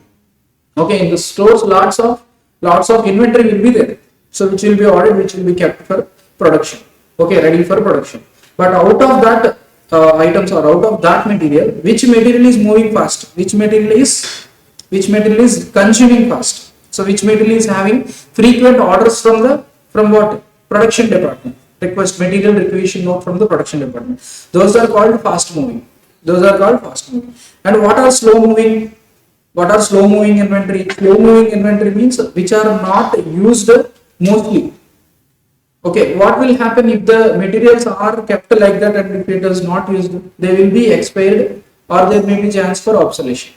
So obsolescence may be the reason for non-moving also. So this is, see, we have purchased the stock but we have not kept the materials into production. So in the meanwhile it got expired or it got obsoleted. So that's why, see, or else we have changed our machinery. So these materials are not fitting into that machinery. That's why we are not consuming that material. So in this basis, we will make a classification. So based on the usage of the material, there is no point of value here. Based on the usage of the material, based on the orders from the production department, we will classify the material. So it is also known as FNS, that is fast, normal and slow moving classification of inventory analysis. Under this system, inventories are controlled by classifying them on the basis of frequency of uses. So how frequently they are being used, how fastly they are consuming. Okay, the classification of items into these three categories are, okay, fast moving, slow moving and non-moving, and it depends on the nature and managerial discretion. So a threshold range on the basis of inventory turnover is decided, and inventory turnover, that we will see in the next concept, we will see inventory turnover and classified accordingly. So fast moving is this category of items is placed nearer to the store issue point. So that will be kept ready always because it will be asked every time. So that's why it will be kept at the edge. It will be kept at the entry gate. Okay. So in order to pick up early. So and the stock is reviewed frequently for making of the fresh orders, because in order to put the fresh order next, so reorder level has to be keep on checking. So that's thing. Next, slow moving, this category of items is stored little fat and stock is reviewed periodically for any obsolescence. Okay. So and may be shifted to non-moving category also. Okay, so that shall be observed. So if a rare item we are asking means obviously they will go and search and give it to you. Okay, that means sometimes they may be stored in a godown, in a spare warehouse. Okay, that may be like that. So this category of the items is kept for disposal, non-moving. Kept for disposal means what? So we have to dispose it off, we have to sell it off, sell it as a scrap, or we have to just dump it. Okay, this category of the items is reported to the management and then appropriate provision for loss may be created. So this generally, if the production management is there, no, so production management has to visit the store and have to take the decision. Production manager has to visit the store. So these materials are there, whether it is useful, whether we are going to use it or not, whether we are not going to use it, that will be known to the production manager, not to the storekeeper. He is just the in charge of the store. Okay, but he is not knowing it. He is not having the technical knowledge to decide on whether this material is useful or not. So that's why. So production manager often has to visit to the store and he has to look after those materials which is useful or not. If it is useful, then it will be in fast moving or at least slow moving. So if they are non-moving, and production manager has to take a discretionary decision. So whether to dispose it off or to hold it in the stock, okay, or to sell it as a scrap. Right. Some of the reasons for slow moving and non-moving inventories are failure of production management to communicate the updated requirement of the stores management. So failure of the production management. Next, technological upgradation in terms of new machines. New machines came in, so that's why the material is obsolete. So, okay, and lack of periodic review of the inventories. Inventories reviews has not been made from a long time. So these are the things where there is a reason for slow moving and non moving inventories. So by careful observation, timely identification and adoption of inventory management techniques such as maintenance of minimum level or just in time approach. Just in time approach we have discussed. Okay, one can manage slow moving and non moving inventory. Okay, we can control this. We may calculate inventory turnover ratio also. Inventory turnover ratio means we will discuss anyway. So it will give you, see, let's say 10,000 units are there. 10,000 units are there. That means 10,000 units are being consumed in a particular year. On the whole year, it is getting consumed 10,000 units. So we have every time if we see, we have an average inventory of 100 units. So that means inventory turnover is 10. So 10,000 divided by average. In the year, we will consume how many? 10,000 units. Okay. So every time you see, we maintain an average of 100 units, which is nothing but ROQ by 2. Okay. Or minimum by maximum, minimum plus maximum by 2. So that is 100. So that means inventory turnover is 10. That means 10 times we have to order. We have to place the order. Inventory turnover. So 10 times we are placing an order means that is a frequent material. See, let's say if we use 10,000 units, if we use 10,000 units, 100 times it is coming here. 100 times we place the order. Okay, 100 is the inventory turnover. So if there is 10,000, next average inventory is 5,000. Average inventory is 5,000. That means 2 is there, no? So this is what is inventory turnover ratio. So inventory turnover ratio is 2 means what? What it is indicating there? This is non-moving. It is completely like it is like just kept away. Okay, which is kept far from the store or it is kept in the godown. It is not touched. Okay, so that's why 5,000 average is being maintained, and that too we have there is a inventory turnover ratio of 2. So here inventory ratio is 100 means frequently we are in need of this material. So here the inventory turnover 2 means what? So we are not in need of this material frequently. Okay, so that is the indication that the inventory turnover will give you, right? So based on the inventory turnover ratio and present the report of the comparison of actual and the standard with variations, if any, to the management. So then you can control this slow moving and non-moving. So if the non-moving is untouched means slowly it will be coming to non-moving. Slow moving is untouched means coming to non-moving. So then it will become disposed. So disposal means it should be as a scrap, which we will be having some consideration, and that too very minimal consideration. Disposal means what? It is completely very at least no scrap value. Okay, that we have to. So next, vital, essential, and desirable. Vital, yesterday also we have discussed this. Vital, which are very much crucial. So if these materials are there, means production process will be halted. Essential materials means which smoothens the production process. If these are not there, means so there will be lack of efficiency or there may be a disturbance in the production process, but still the production will run. These are essential. Okay, and lastly, what is that? Desirable are there? No, desirable are, even if they are not there, also production will run. Okay, there will not be any effect on that. So vital, essential, and desirable. So items are classified as vital when it is when its unavailability can interrupt the production process. So without that we cannot do production. So that is the main material. So and causes a production loss. Items under this category are strictly controlled by setting a reorder level. Okay, so reorder level is compulsory and reorder level has to be kept on checking. Okay, so whenever it is touching the minimum level, no, that should be coming. So otherwise production process will halt. Items under this category are essential but not vital. Okay, so unavailability may cause substandardization. Substandardization, that means there will be a lack of quality. Okay, and loss of efficiency in production process. That means a smooth process will not be there. So items under this category are reviewed periodically and get the priority. Okay, and lastly we have desirable items under this category are optional in nature. Unavailability does not cause any production or efficiency loss. Any production loss. Say in a pharma industry, if you see ventilators, oxygen cylinders, like what are these type of equipment will be there, no? Oxygen cylinders, like some in case of some emergency, if any patient is got admitted in the emergency ward, then you have to give like see if any one come with a snake bite, then they should be having a drug. Okay, so that type of material will be vital. That type of material will be vital.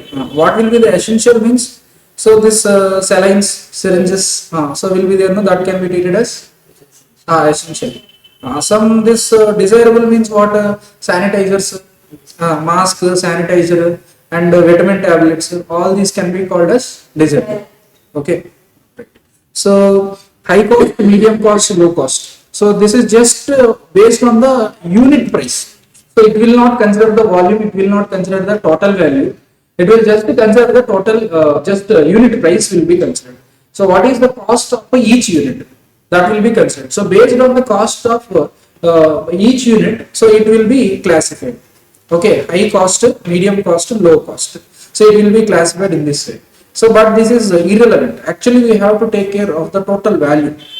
Okay, not just the price of the material. So under this system, inventory is classified on the basis of the cost of individual item. So unlike ABC analysis, where inventories are classified on the basis of overall value of inventory, ABC analysis we use we take the volume as criteria and price as criteria. So both will be mixed up. Lastly, see what we have done. So total cost we have arrived at. No. So what is total cost? Unit price into number of units. That we are arriving at.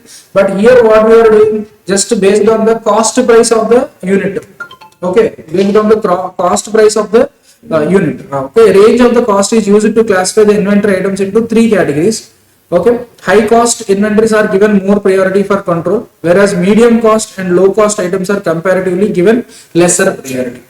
Okay, high cost inventories are given more priority for control, whereas medium cost and low cost items are comparatively given lesser priority, but based on the just cost of each item that is considered. Sometimes we may use a higher cost inventory, okay, but that too it is a one time, no repetitive, no frequent orders for it.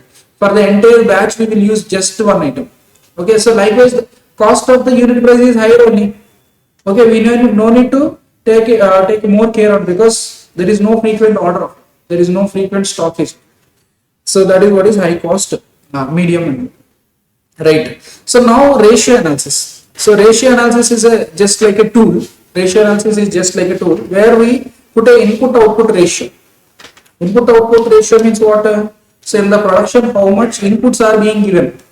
What is the output we are getting? So just like in stream processing, I told you, no? So 100 kg of materials are, so just let's say 30 count is there. 30 count, you remember what is 30 count? 30 pieces per kg. Okay, 30 count. What is the output ratio? It should be 70%. So whenever you are putting 100 kgs of 30 count material, so you have to get 70 kgs of headless material. This is head on total. Okay, so this is headless material. 70 kgs it should be coming. So this is what is called input output ratio. So that means there is a standard for it. So whenever you are having 70 kgs in your hand, that means 100 kg material would have kept. Okay, as input. So that is what is input. So here, whenever you are establishing a ratio, input output ratio, no, so that will be a standard ratio based on your past experience and industry experience. Based on your past experience and industry experience. So from the last 5-10 years you are doing the business, you would be knowing so how much output it should be. So under your see, you are as a manager, under your supervision, what is the efficiency you are arriving at? That type of efficiency will be expected for the whole batch or for the whole production process. Okay, so that is what input output ratio is. Here we will not consider, from output also we can arrive at input. That is nothing but standard input. Input standard. So based on the output, we will arrive at input standards. Or else, based on the input, we will put a fixed output. You understand this both ways? So based on the output, so we will put input standard. See, I have 1500 kgs in my hand. Okay, in my hand. So what shall be the input for it? 1500 divided by 70%. Correct? 1500 divided by 70%. Correct? Okay. So then what will be the input standard? 1500 by 70%. What will be the input standard? 2000 140. 140. So 2142 units has to be kept as input. Okay, now so if we are using 2500 units or 2500 kgs for this 1500 kgs output, so then we are going wrong. Okay, that means there is a loss. So yield loss. We are not getting the desired yield. So for that we will use input output ratio. So input output ratio will be standard. So that should be knowing, that the management should be knowing it. So 100 kgs of material if they are putting into the process means how many units of output they have to get. They should be knowing it. So that is what is input output ratio. So inventory control can also be exercised by the use of input output ratio. Inventory control can be exercised by the use of input output ratio. So input output ratio is the ratio of quantity of the input material, to the production and standard material content of the actual output. Okay, so ratio of input output ratio is the ratio of quantity of the input material to the production and standard material content of the actual output. Okay, this type of ratio analysis enables the comparison of actual consumption and standard consumption. Actual consumption is 2142. Actual consumption is 2500. Okay, standard consumption is 2142. So what is the difference? 358 kgs they have used extra. Okay, so for the same level of output you should use 2142 kgs, but you are using 2500 kgs. That means you are using 358 kgs extra. So this is the loss to the company. So that's why we have to analyze. So you have to make a control of inventory. Okay, based on this input output ratio. In this way it will help you as a tool. So thus indicating whether the usage of the material is favorable or adverse. So inventory turnover ratio. This is inventory turnover ratio. So consumption of the inventory turnover ratios for different items of the materials and comparison of the turnover rates provides a useful guidance for measuring inventory performance. Okay. So high inventory turnover ratio indicates that material in the question is fast moving one, and low turnover ratio indicates over investment and locking up of the working capital in the inventory. So that means if the lesser inventory turnover is there, means what it is indicating? That means it is non-moving stock. Fast moving, non-moving. So when the inventory turnover ratio is higher, inventory turnover ratio. How you will arrive at inventory turnover ratio means what is the consumption? Divided by what is the average stock? What is the average stock? What is the consumption? Divided by what is the average stock? What you will get?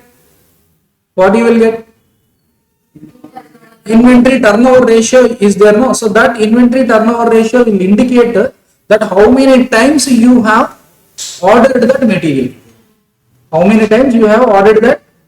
So number of times you are placing an order means what it indicates? It is in need. It is in frequent need. Okay, it is infrequent. That means it is a fast moving inventory. So if the inventory turnover ratio is lesser, okay, consumption by average stock is just 1 or 2, you are getting means what? So in the stock it is always there. That means you are no need to keep an order. So whenever you are not placing an order, what it implies? So slow moving stock or non-moving stock. Okay, so that is the indication. So this is what is inventory turnover ratio. What is the formula for it? Consumption by average stock, you can say. Here you see inventory turnover ratio is cost of material consumed during the period divided by cost of average stock held during the period. Okay, so either you can go for the cost or you can go for the volume. Right. So average stock is nothing but opening plus closing divided by 2. Okay, and material consumed you can take out just like trading account. Material consumed you can take no opening plus purchases minus closing. You will get material consumed.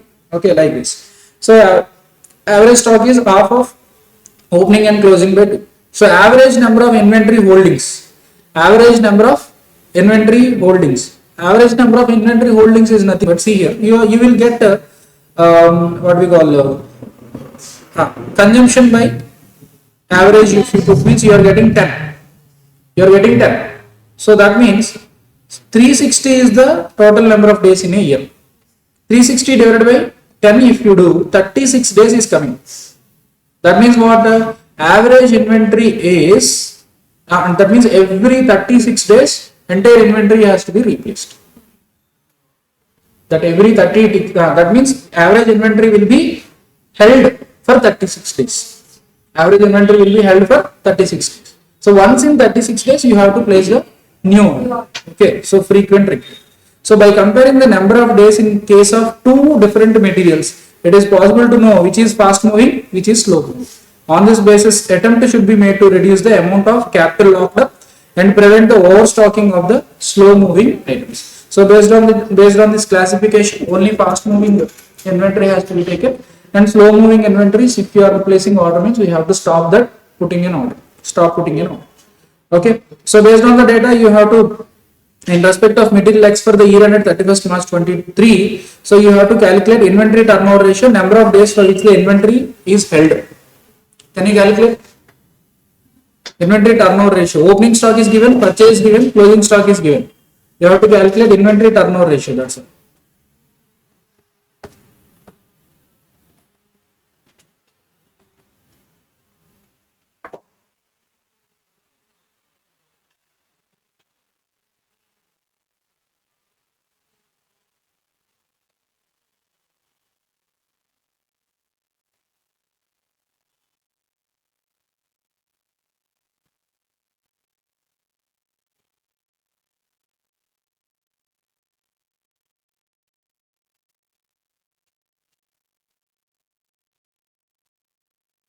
Cost of material consumed during the year. This is illustration 9. Huh? 10. Okay. Cost of material consumed during the year. So what is that? You can see that. You see it. Let's change it. So cost of material consumed during the year. Right. What will be the cost of material consumed during the year? Opening inventory plus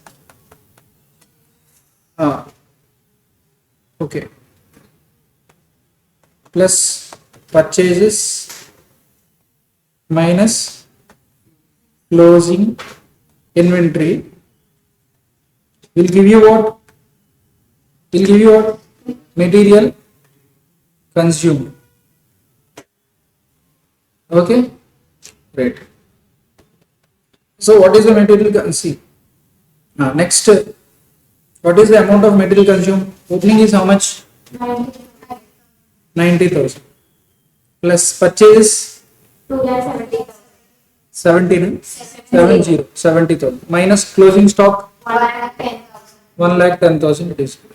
This is the amount of material consumed divided by opening plus closing by 2. Okay, so what is that? 90 plus 270 minus 1,10,000 means how much it will be? 2,50,000 divided by opening plus closing by 2 means how much? 1 lakh. 1 lakh. 1,80,000. Opening plus closing by 2. What is opening? 1 lakh. 1 lakh. So this is 2.5. 2.5 we are getting. 2.5. So number of days of holding average inventory is equals to 360 by 2.5.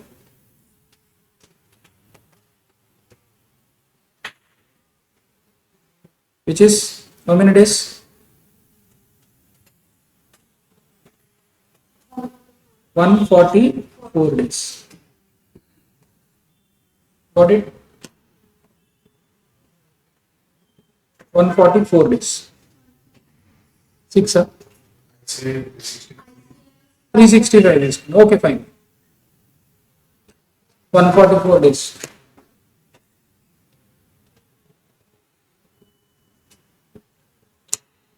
You understand this? So what 144 days indicates? Every 142. 4 days there will be a turnover, complete turnover of the inventory. Okay.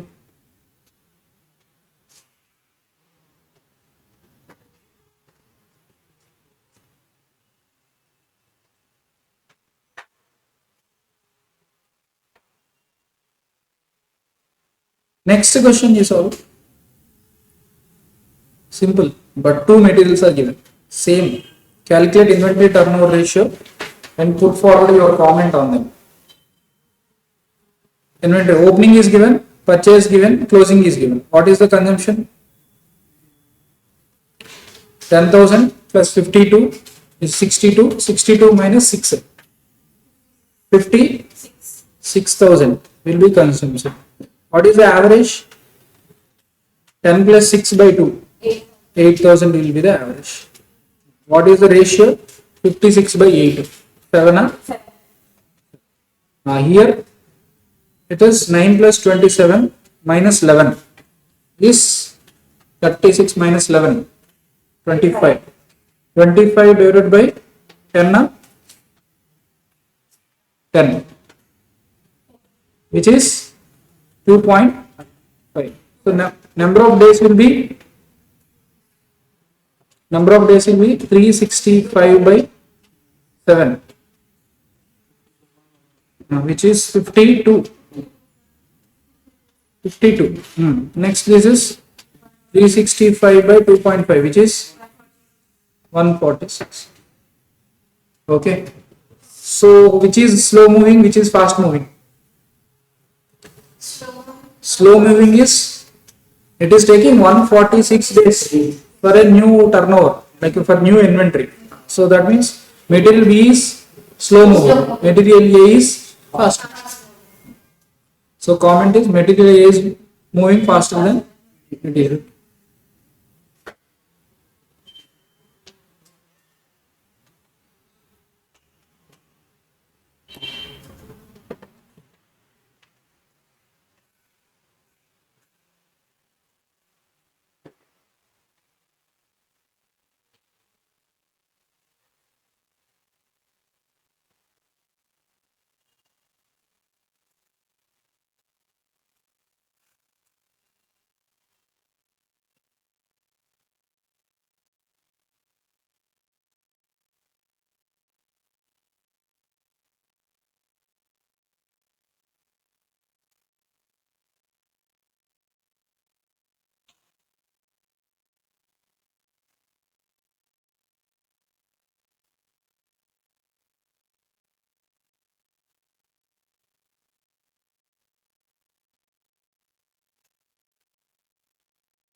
Before going to the next concept, which is material issues, okay, we will solve this question.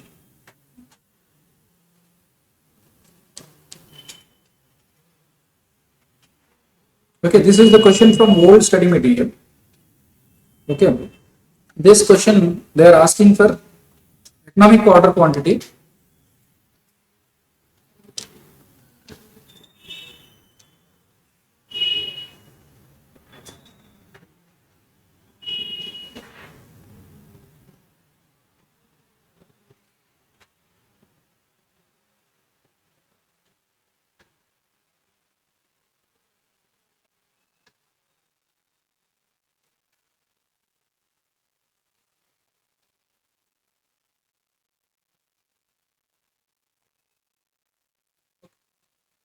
You see here, they are asking for economic order quantity.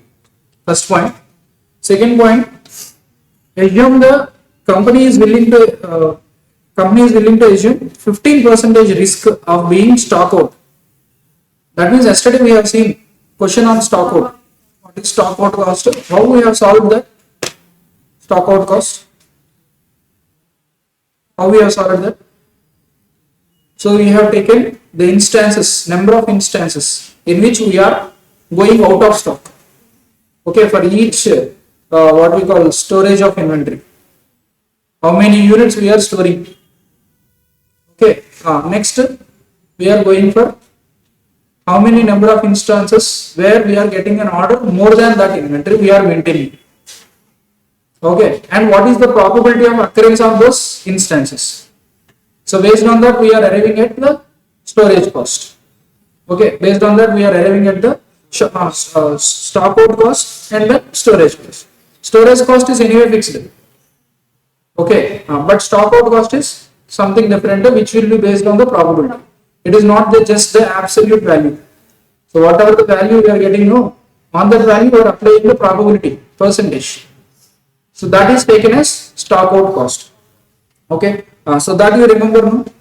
That you remember, right? So the company is willing to assume 15% risk of being stock out. So what will be the safety stock? So first of all, what is safety stock? What is safety stock? What is safety stock? Safety stock is that level of stock which is more than lead time consumption. What is lead time? In how many days we will receive a new order? Placing order now, in how many days we will receive order? Generally, in how many days we will receive the order? There will be minimum days, maximum days. So generally, so in how many days we are receiving the order? That is what is called average lead time. Average lead time. So in this lead time, how many units you will consume? That is what is called average consumption. So how many units are there in your stock? In your stock, that means in your reorder level. Okay, in your stock. Over and above this average consumption, that will be your safety level. Correct? In excess of your average consumption, what are the materials you are storing? No, that is called what? Safety stock. So that is the safety stock. So if that safety stock is being maintained, what will be your storage cost? See, up to that level, whatever the cost you are incurring, no, that is irrelevant. Because it is already taken. It is treated as ROQ.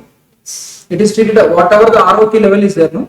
So it is treated as ROQ, and carrying cost is also attached to it. That's mean we have made a calculation, we have made a decision. So over and above that, in order to not to have shortage, see, over and above that, in order to not to have shortage, whatever the stock you are maintaining, no, that will be your what? Excess storage cost, extra storage cost. That shall be considered. At the same time, so if you are maintaining the different levels, if you are maintaining different levels of safety stocks, so then what will be your safety? What we call stock out cost. Stock out cost. So that shall be considered. So see here also delivery time is given, percentage of occurrence is given. You can see this. Delivery time is given, percentage of occurrence is given. We will study, we will read the entire question, okay, but still, so in order to have a summary, in order to have a idea, so delivery time is 6 days, 7 days, 8 days, 9 days, 10 days. Generally, it will be delivered in 6 days. Percentage of occurrence to deliver the material in 6 days is 75%. That means generally, normally, so you will receive the material. So they have not given minimum lead time, maximum lead time. They have not given in that way. They are just presenting the question there. So 6 days is general lead time.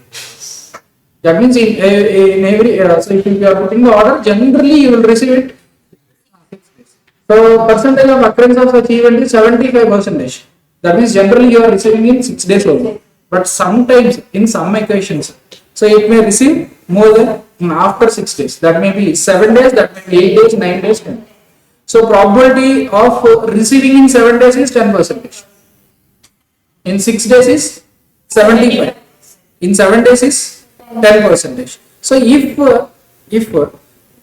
we are receiving the material on 7th day means, so how much material you have to maintain? Here, 7 days average has to be maintained. That means 1 day excess material has to be maintained. Correct, no? So if we are receiving the material at 8th day, 2 days extra material you have to maintain. Anyway, you will maintain for 6 days. That is what is average consumption. So whenever you are receiving the material on 8th day, then what will happen? 2 days extra material you have to make. At the same time, if it is for 10 days, 10 days extra material are coming. 4 days extra material you have to make. Okay, so what is the probability of that event? 7 days or 8 days, 9 days, 10 days is collectively 25%. So on 7th day it is 10%. On 8th day it is 5%. On 9th day it is 5. 10th day it is 5%. See, in this question they are telling that they are willing to take a risk of 15%. That means what? That means what? When they are expecting delivery, 15% risk they want to take. That means 7th day delivery is enough for them. That means how many extra days material they have to maintain? 1 day extra material they have to. If they are willing to take 5% risk only, then that means up to 9 days they will take. That means 3 days extra material they have to maintain. So if they are maintaining extra 3 days material, then there will be extra storage cost. Okay, just 5% will be the risk they are taking. No, for that 5% risk, what will be the cost? What will be the cost for that 5% risk? Stock out cost. See, when they are willing to take 85% risk, no, for 85% storage cost will be there. In that 75% irrelevant. 75% storage cost is irrelevant. Only 10% storage cost is relevant here. Okay. So what will be the safety stock out cost? 15%. For 15%, stock out will maybe there is a chance. There is a chance. Correct? So if you are not getting the material within 7 days, so if it is coming on 9th day, what will happen? You have to face the stock out. 2 days material you will not receive. You will not be having. So that's it. So they are asking for, assuming the company is willing to take 15% risk of being stock out. What will be the safety stock? Okay. Next, assume the company is willing to assume 5% of risk of being stock out. What will be the safety stock? What is the reorder point? Reorder point means what? Reorder point means, see, they are willing to take risk of 5%. That means what? 9 days material they have to. So that means they are asking for total material, not just for 3 days. Over and above 3 days are there, no? So that they are not asking. They are asking for what? Reorder point means what? Total 9 days. Right. Next, fourth question. Assume 5% stock out risk. What would be the total cost of ordering and carrying cost for 1 year? That means they are asking for total ordering cost to total carrying cost. Total carrying cost, total ordering cost. Not just for this 3 days.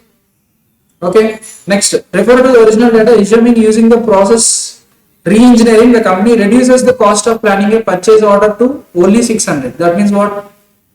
Purchase order, ordering cost, reduce it to 600. So there is an ordering cost which is given in the question here. Okay. So that is reduced. In addition, the company estimates that when the waste and inefficiency caused by inventories are considered, carrying cost is also reduced. Okay, so true cost of carrying a unit in a stock is 720 pence. Okay, so that is also reduced. So in that cases, what you have to do? What you have to calculate? You have to estimate the costs. You have to estimate the EOQ. And all. Okay, right. So now we will take up this question. So take down the facts. No? Take down the facts. Just the facts. No need to write the line to line. So take down the facts. You will read the question and take down the facts. So IPL Limited uses a small casting in one of its finished products. Okay, small casting in one of its finished products. The castings are purchased from foundry.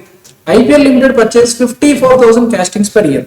That means purchases 54,000 castings per year. That means what? That means what? Annual demand A. Annual demand A.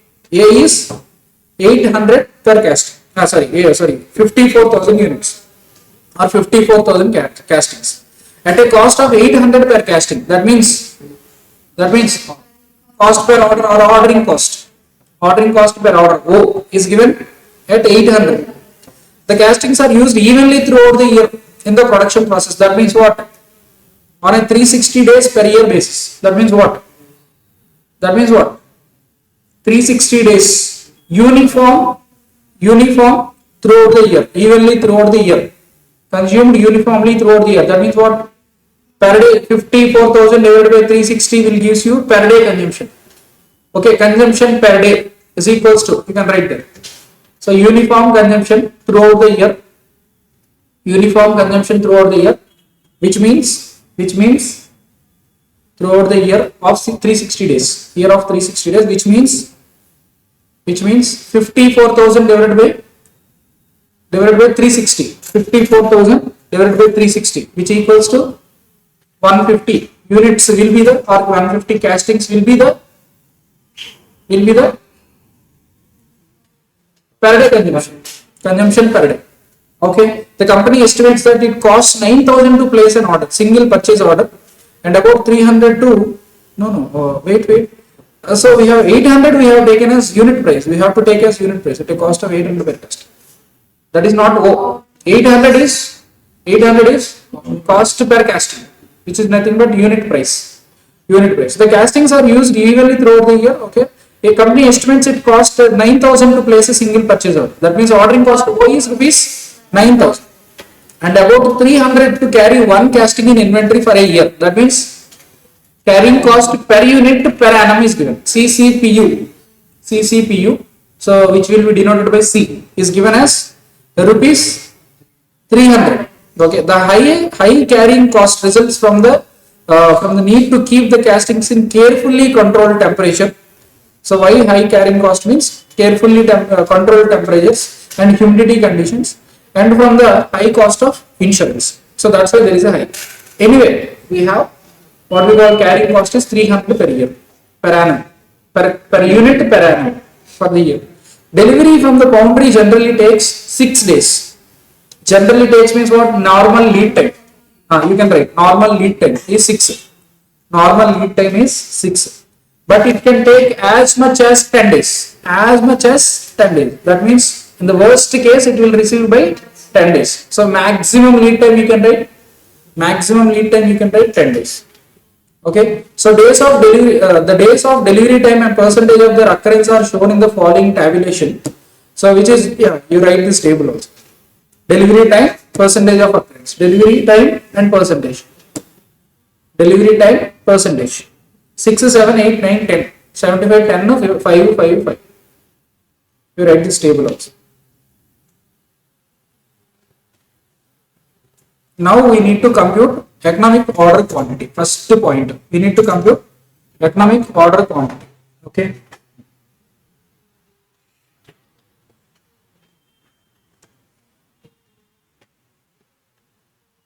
Computation of EOQ.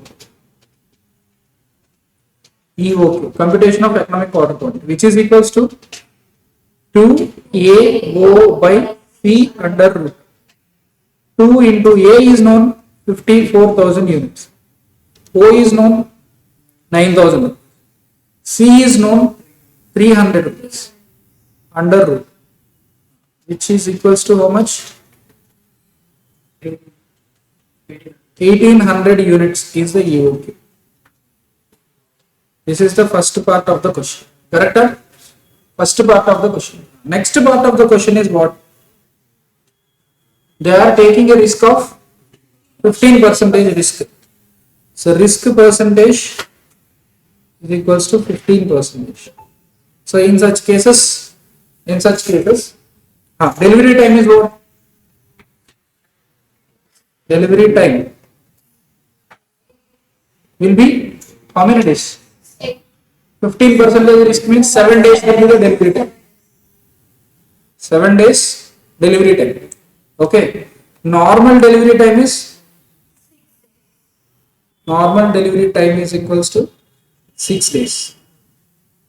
That means safety stock is equals to 1 day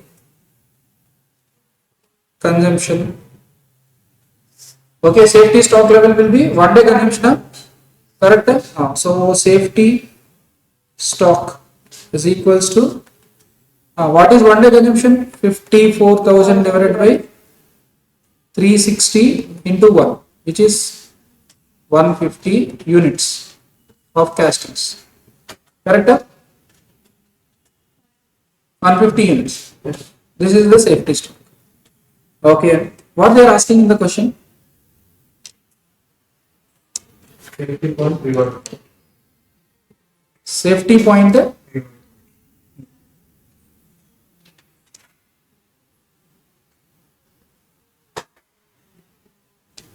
Being the stock out, what would be the safety stock? Safety stock is 150 units.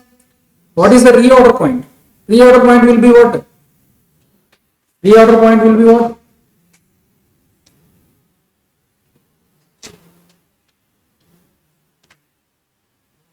Reorder point will be what? EOQ plus safety stock. Correct? At this point they have to make an order. Correct? So EOQ is 1800 units plus 150, which is 1950 units, will be the reorder point. Understand? Understand? Okay. So now what is the third question? Risk percentage is equals to 5%. So then in such cases, what will be the delivery time? What will be the delivery time? 9 days. That means safety stock will be for 3 days consumption. 3 days consumption. Correct? 3 days consumption is equals to 3 into 150, which is 450 units will be the safety stock. There also reorder stock point they are asking us. Stock out. Stock out cost they are asking.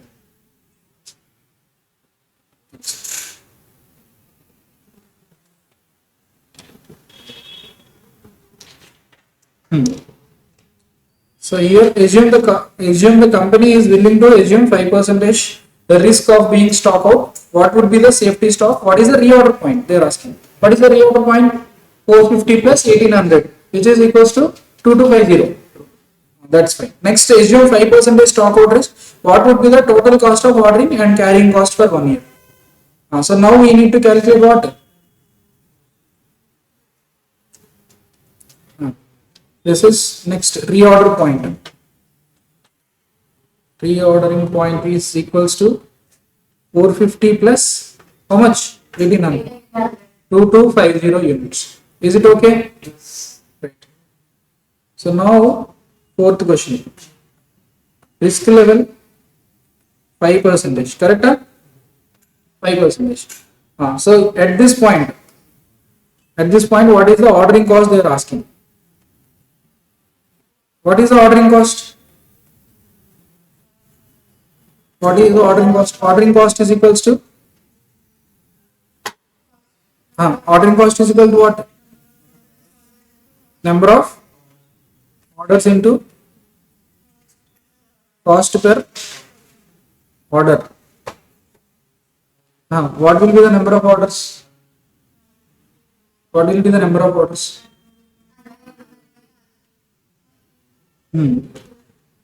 Okay, but actually you see here, whenever you are calculating ordering cost, because of the safety level,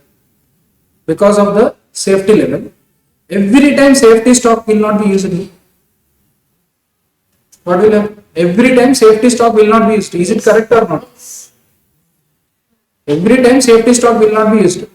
So that means EOQ will be what? EOQ will be what? 1800 only. ROQ will be 1800 only. See, we will maintain a safety stock of 450 units or 150 units are based on the amount of the risk we are taking. So that safety stock will not be touched unless and until there is an emergency. There is an order for it. So that's why, so here while calculating the number of orders, so how much EOQ you have to take? 1800. Is this fine? Okay. So number of orders means what? annual demand divided by EOQ into cost per order, which is cost per order is 9,000 or 9,000. Yeah. So you tell me A by EOQ. That means 54,000 divided by 1800 into 9,000, which is equals to 2,70,000 will be the ordering cost. Okay. At the EOQ, what is the carrying cost? Therefore, at EOQ, ordering cost is equals to 2,70,000. Sorry, carrying cost. Carrying cost is equals to carrying. Is this okay? But as a result of maintaining safety stock, what will happen? Carrying cost will increase. Correct? Right. So that's why carrying cost at the risk level of 5%, which is equals to what? Carrying cost per unit per annum, which is C into what? C into what? ROQ by 2. So what is the average stock? C is how much? 300. 300 into ROQ is 2250 by 2, which is 3 lakh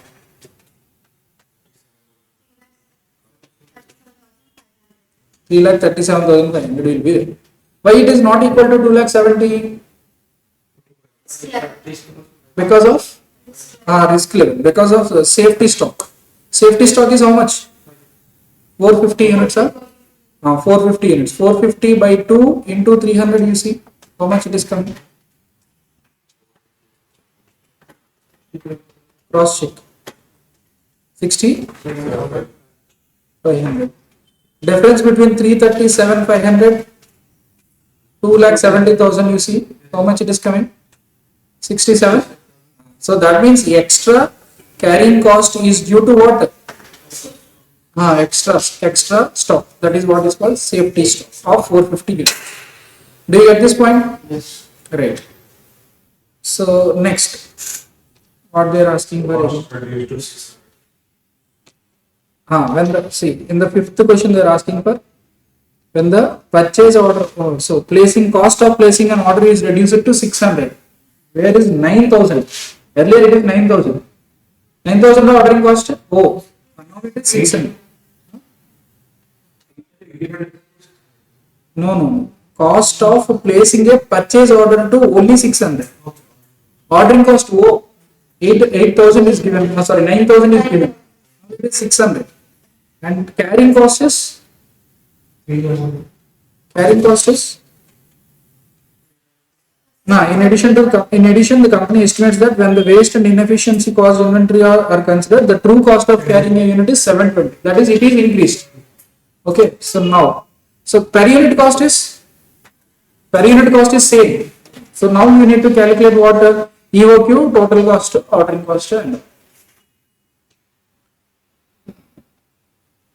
just revised EOQ they are asking also. Fifth part. So now tell me what is annual demand? 54,000 only. What will be the ordering cost? Ordering cost 600. Carrying cost C. Carrying cost C is how much? 720 rupees. Purchase price is rupees 800 only. Okay, now EOQ is equals to 2 into 54,000 into how much? Ordering cost 600 by 720 under root. How many units?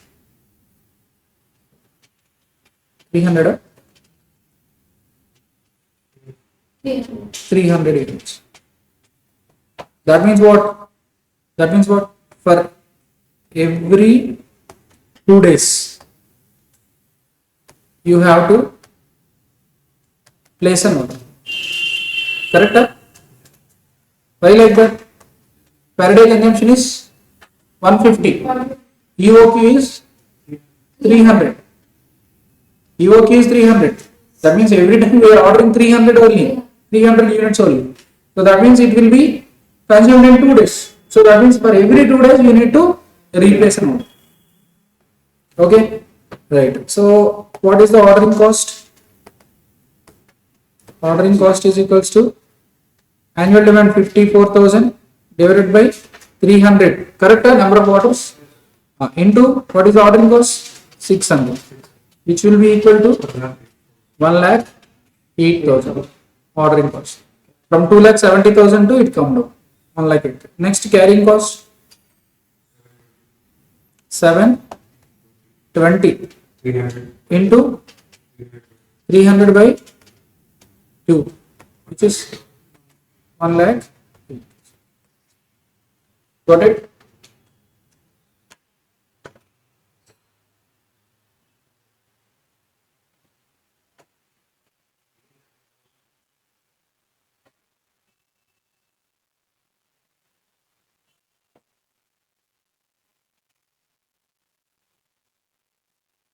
You got this?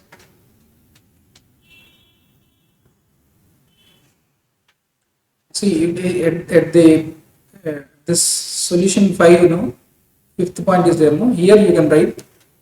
Here you can write what is this? Revised EOQ, calculation of revised EOQ when ordering cost is 600, carrying cost is 700. Okay, right.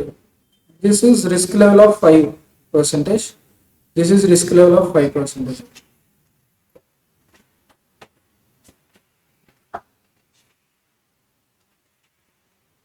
Understood?